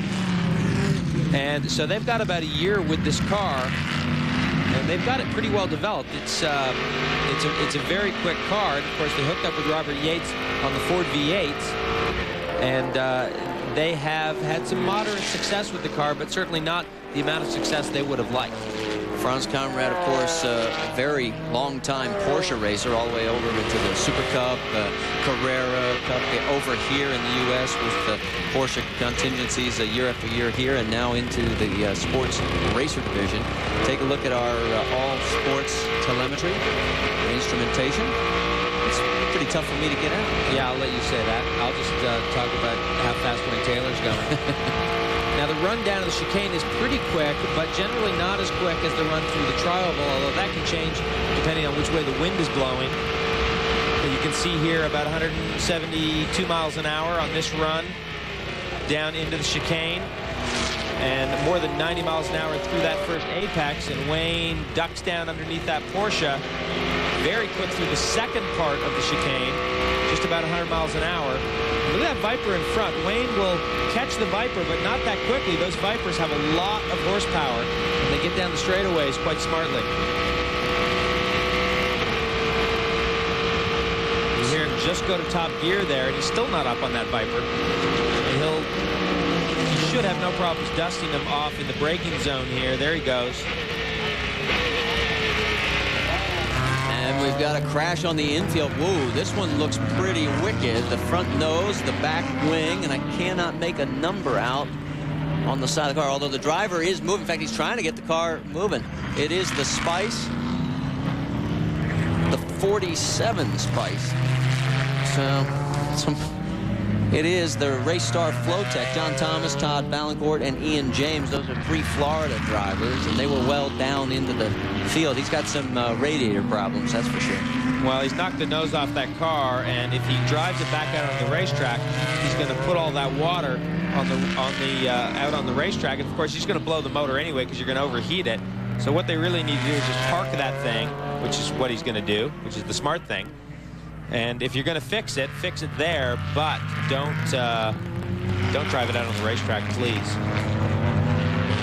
We're waiting to see if we're going to get a full course yellow or not, and that is going to be the conclusion of hour number 2.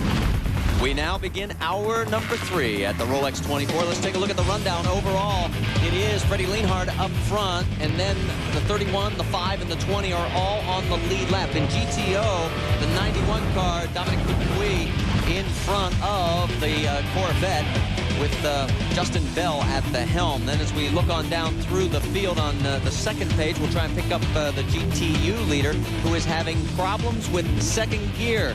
It is the Lohr Mueller-Wallach car, or actually the Pope's car is the one that's having the problems with second gear. They're down in the 19th position. Then let's move on down and through the pack, and you can see that a lot of GTO, GTU cars. Still, we're looking for our first American Grand Touring car, and as we get down to the 40th position, it is the 84 with Neil, Finger, Mills, and Mulgarian car. That is the top runner in the American Grand Touring division. So 21 hours, 59 minutes. We still have 1 hour of broadcast time yet today. And again, we'll remind you that we'll be back tomorrow morning, 7 a.m. sharp, take you all the way through to the finish, and then the post-race celebration ending at 1:30 Eastern time tomorrow afternoon. 79 cars started the race. And there you can see the entire rundown. Jeremy? And while you were looking at that, we were able to watch the leader out on the banking. Now watch this through traffic in real time. This is great. Look at these guys. He's got to go low here. He got one car headed for the pit lane, and he avoids crossing that yellow line, but he is up under the apron there as he rolls into the tri-oval. And boy, that is not the way you want to have to get around the slower traffic. And does have a tendency to unbalance the car, so a nice piece of driving. Stay with us, a lot more coming to you from the Rolex 24.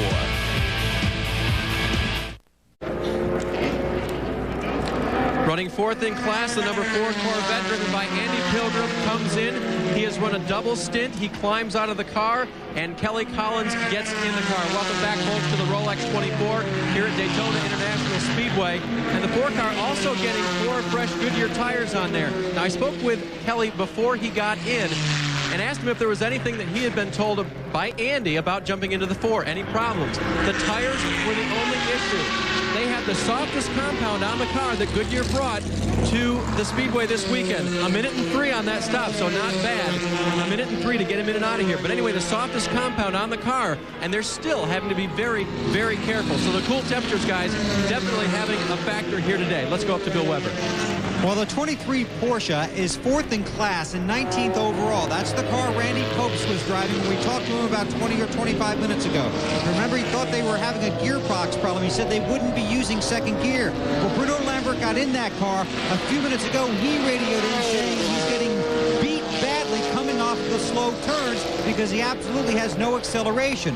So what they told him was to go ahead and use second gear, but make sure you hold it in gear when you have it in second before you shift to third. So now he's going to go ahead and try that. So as if this isn't difficult enough, he's going to try and hold the car in gear to help him get off some of those slow speed turns. And I think you can attest to this. By the end of the 24 hours, if they're holding that in, Mike Conti, Bruno Lambert, and Randy Popes are going to have the biggest set of blisters you can imagine. Well, the problem is that you're dealing with so much. You're dealing with the traffic. You're dealing with, you know, your own race car. You're dealing with the gearbox. You're dealing with the brakes. And, I mean, it's just too much to expect these guys to do that. If they feel they need to use second gear, and you really do need second gear in the infield here, then you got to use it. But the bottom line is that they're in deep trouble here in the early going. Looking at the 74, Jack Baldwin now behind the wheel, and this car has quietly been creeping up. It's 2 laps down to the overall race leader, but only 2 laps behind. I know that sounds like a lot, but remember, we've got 21 hours and 54 minutes to go as we're on board now with Jack Baldwin. Also on this team, Irv Hare, George Robinson, and Hurley Haywood, the guy who is starting his 28th Rolex 24 and has won at Daytona 13 different times. And I'll tell you, first, you know, to finish first you must finish, and that's the approach these guys are taking. And you know, a lot of experience, a lot of driving driving experience on this team, certainly, and they're going to do their best to get this thing to the checkered flag. Well, and this is duplicating the Cadillac strategy. I mean, don't get yourself into a rush. Don't get yourself into one of these sprints. Just run your lap times, spend as little time as you can in the pit lane, and you will be there at the finish. And that is what you must do. And as I said before, these guys had the option of bringing one of the new Reynards, and they didn't. Gordon Robinson had this Riley and Scott. It was a proven race car. I think they've made the right decision. Well, Jack Baldwin won the Rolex 24 in 1984 in GTU. He also won the championship that year and again in 1985. He is in a sports racer today, and he is running in 5th position. In fact, let's take a look at the sports racer leaderboard as we head towards one of those commercial breaks they have to take from time to time. Get you caught up on exactly everyone who is running in that sports racer division as we head towards past our 3rd hour mark and our last hour on the air for today. So there you see that the top 4 cars on that board are on the same lap. Freddie Lienhart continues to lead the Rolex 24 at Daytona as we are in hour number 3. He has got a 43-second lead right now over the 2nd place car. And we were talking just before the commercial break about Jack Baldwin in the number 74 running in 5th position overall. Well, look what happens going in to the bus stop chicane. And there is a bunch of traffic. There's a Camaro gets a little bit loose, and Jack thinks, oh, maybe I'll go for it. No, maybe I shouldn't, and puts the brakes on just in time. Camaro driver does a great job. I mean, does put the car off the racetrack just a little bit, but that's one of those things that could turn out to be a real disaster, and it turns out okay. The first NHRA event of the year 2000, the 40th annual Winter Nationals from the sport's oldest venue, Pomona Raceway. Defending champions include Mike Dunn in Top Fuel, Tony Pedregon in Funny Car. Qualifying tonight, 9:30 on ESPN2. Then don't forget all the action comes your way Sunday at 10:30 on ESPN2. For more, log on to ESPN.com, part of the Go Network, go.com. Back on board with George Robinson. And word we're getting now as we're looking at the timing is that the 20 car of Rob Dyson is starting to reel in Wayne Taylor. So that would be our 3rd and 4th place positions. We're on board right now with Taylor.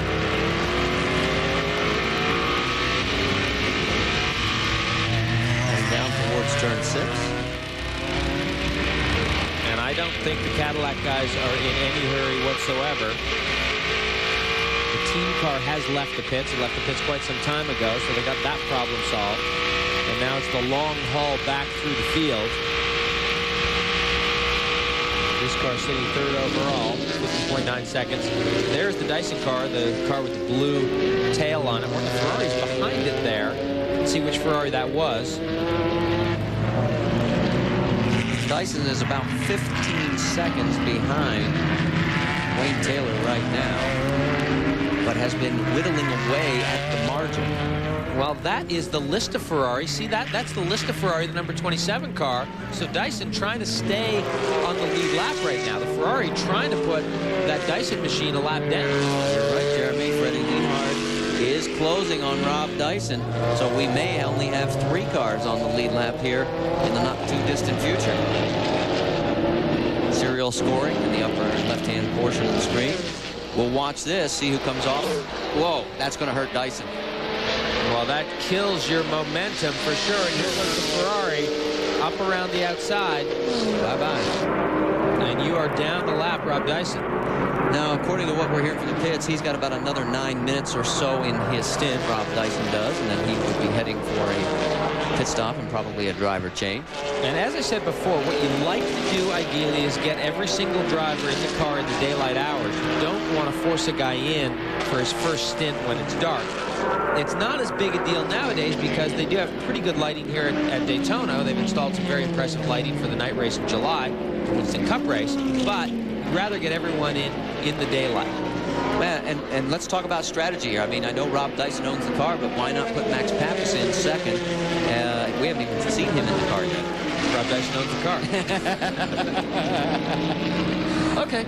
My bar, my boat. Okay, well, we'll move right on to the next story. But also, Elliott Robinson is on this team as well. So, I mean, they've got a lot of driver talent. Well, Elliott is the most relaxed guy in the entire paddock, I assure you. And Elliott's approach is, you know, put me in, but, you know, I don't mind if everything's settled down, and you know, let's just wait. Whoa. And look at this. Lienhard now caught in traffic, so he's struggling, and that's letting Dyson close up just a little bit here. There's one of the X-Factory BMWs, that M3 there. We seem to be missing some bodywork on the right rear. Rob, you know what we're hearing from pit lane is Max Pappas does have his helmet on. He'll be next into the number 20 car, and Mauro Baldi will be next up in the 27. This could be fun. Yeah, no question. And I think the Dyson team made a great move by recruiting Max Pappas.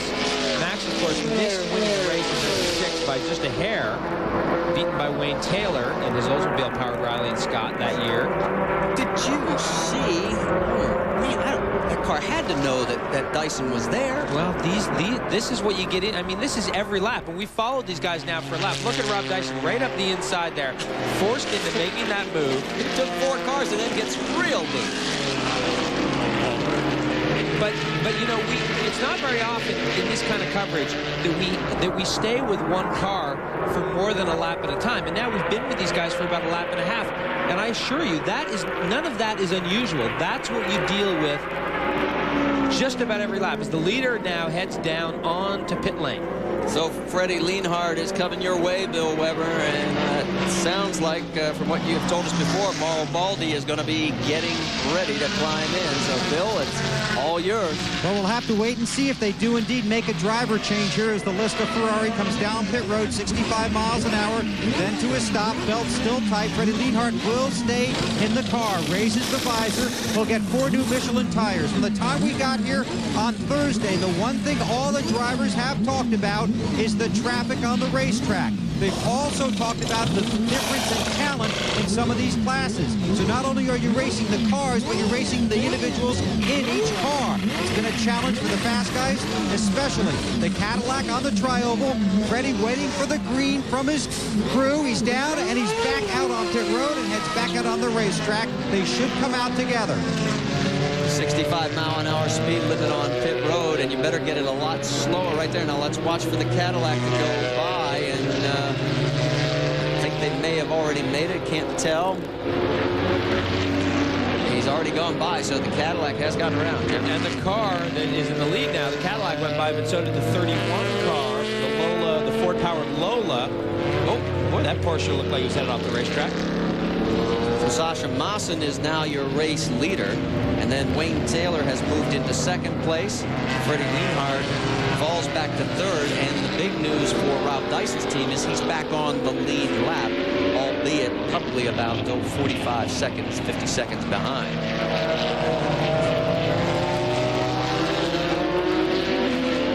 There is the new race leader, Sasha Maassen from Belgium.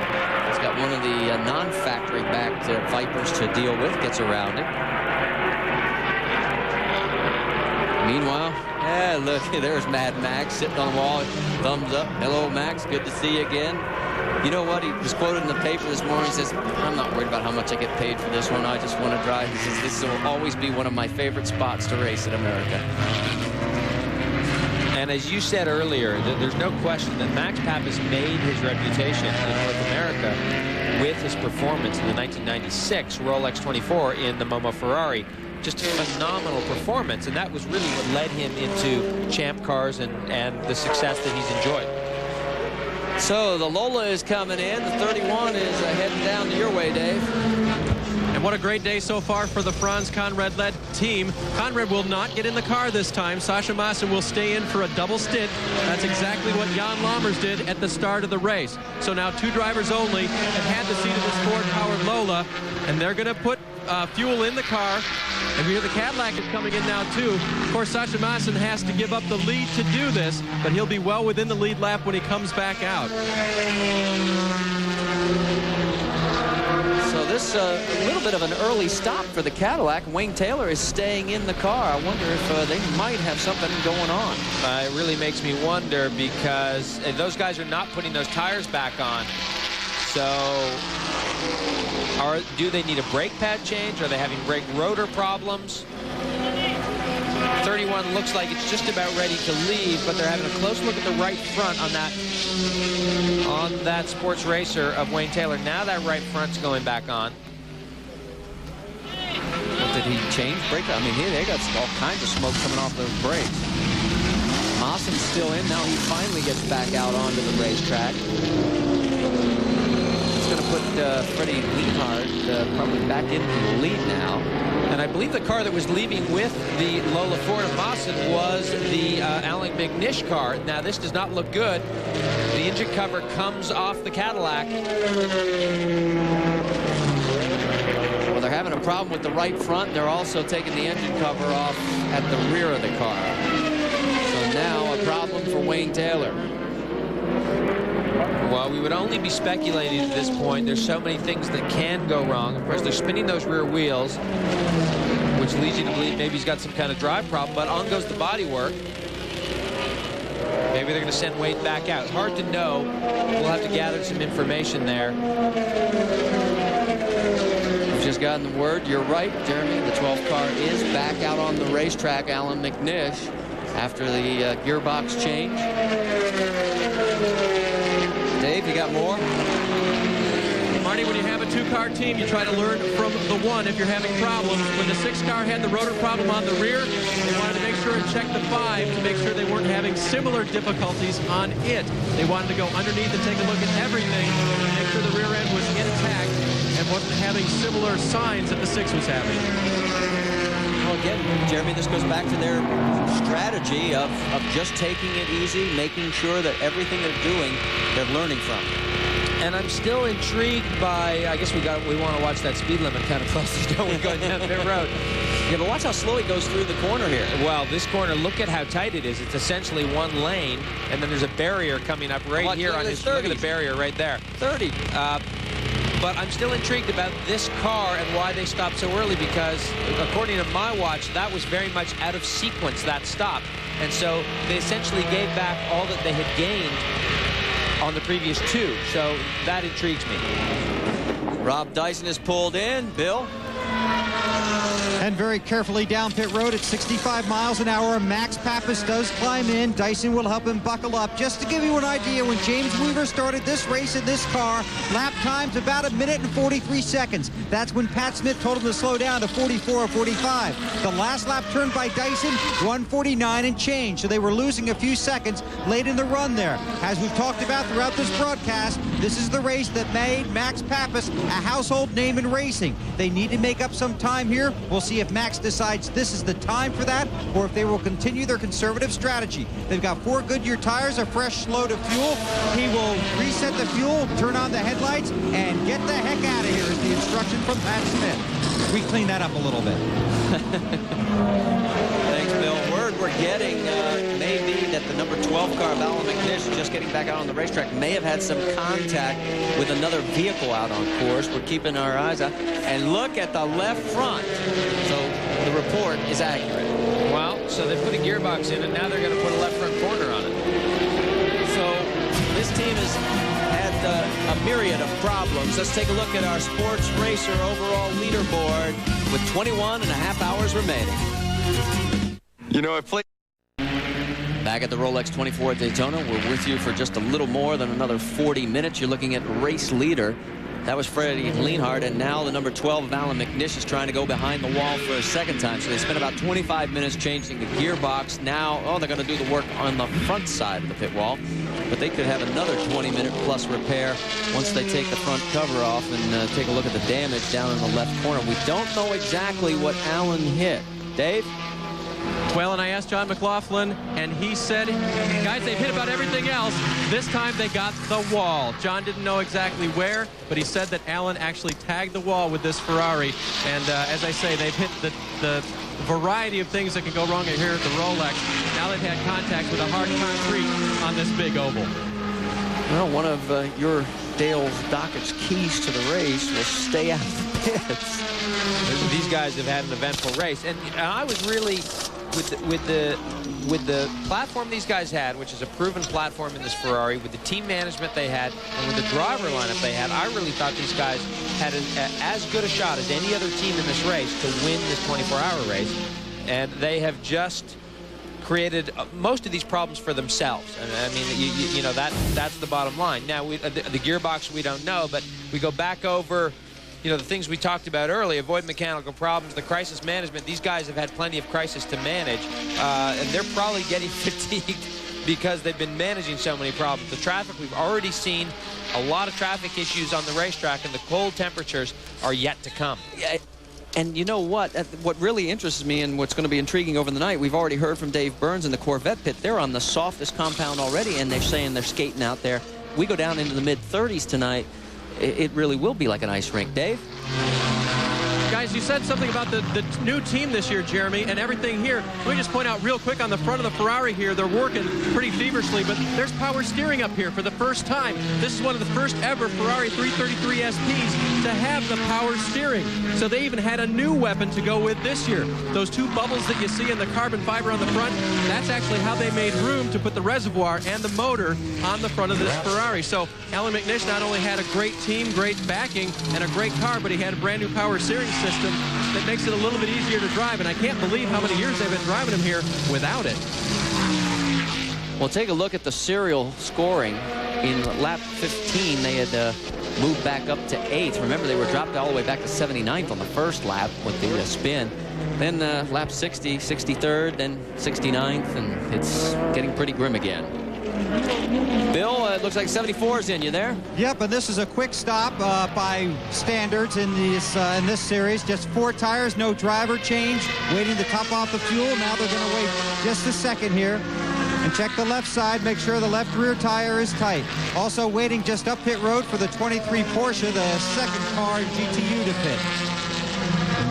Now, obviously, now this stop taking a little longer as they continue to work on the left side of that car. Now they're set to go.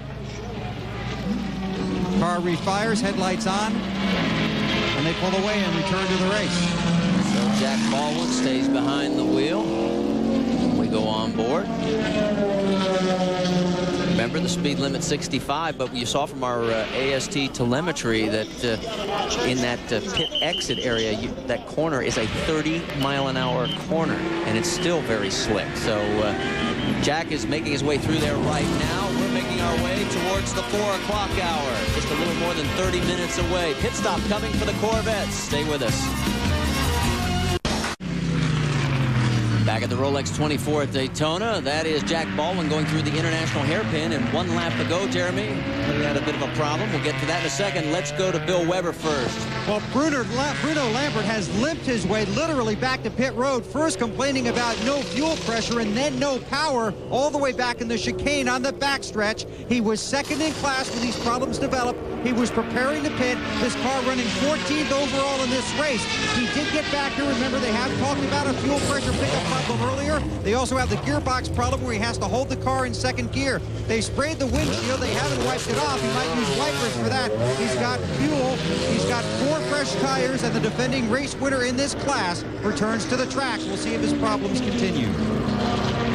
Thanks, Bill. And while all of this has been going on, Jack Baldwin has been heating up his tires, because right as we were going to break, Jeremy, we talked about the fact he was coming out of pit lane.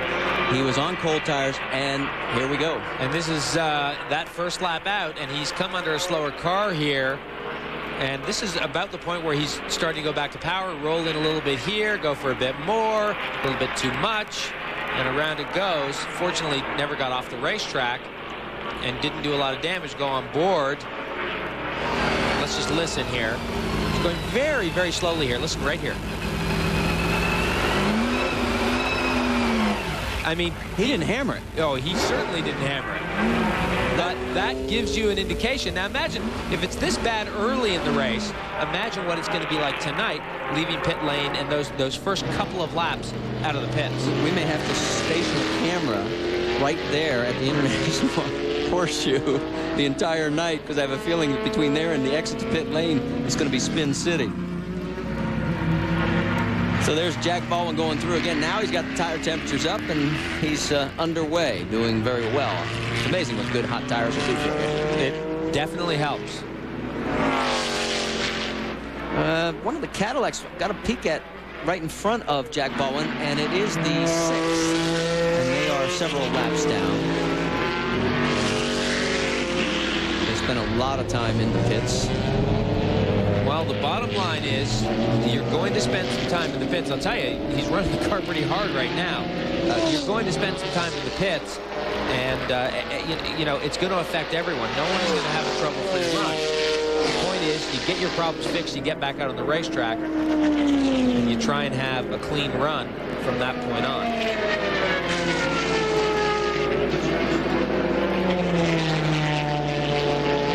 Looking at Freddie Lienhard, our overall race leader, continuing to make his way around the 3.56-mile layout here at Daytona International Speedway.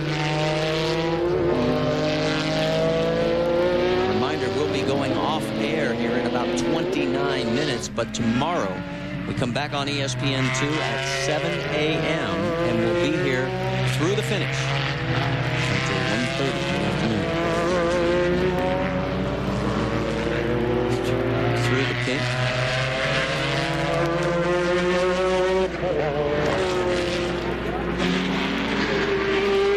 And as Freddie continues to make his way around the racetrack, one more reminder, 7 a.m. tomorrow here on ESPN2. We'll take you to the finish of the Rolex 24 at Daytona. For more, you can log on to ESPN.com, part of the Go Network, go.com. Stay with us. We've got a few more minutes to stay with you today until the top of the hour. We'll make way, but right now the race goes on.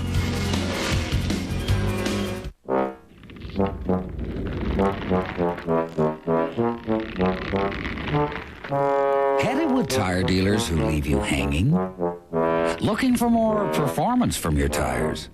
Are you at the end of your rope? Along with Jeremy Dale, I'm Marty Reed. Down in pit lane, it's Bill Weber and Dave Burns. And you're looking at our race leader, the Ferrari, the Lista Ferrari, the number 27, Freddie Lienhard at the helm. He has got a comfortable lead so far, although there are still 2 cars on the lead lap, along with the number 31 of Sasha Massen.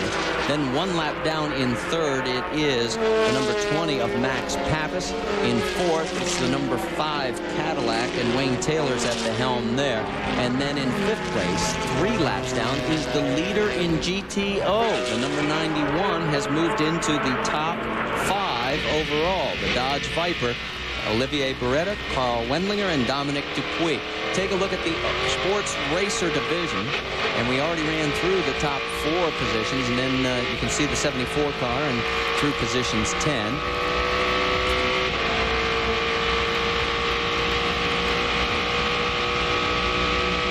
And we're on board with the GTO leader, and that is the number 91. Actually, the 91 is in 5th. 3 laps down overall, but he is on the same lap with his number 93 stablemate, the Donahue Belloc Amorim Archer car. And right now it's Dupuis at the wheel.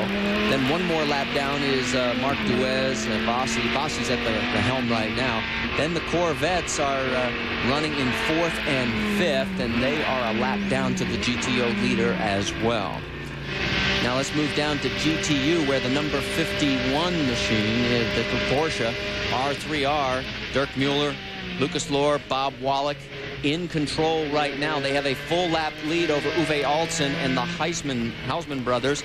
And then you've got Kant and Lambert and Probst, and on down through the line. Notice that 6th position, that name Newman, that is Paul Newman, his team running 6th, and Paul is behind the wheel, we are told. Maybe we'll be able to take a peek at him a little bit later.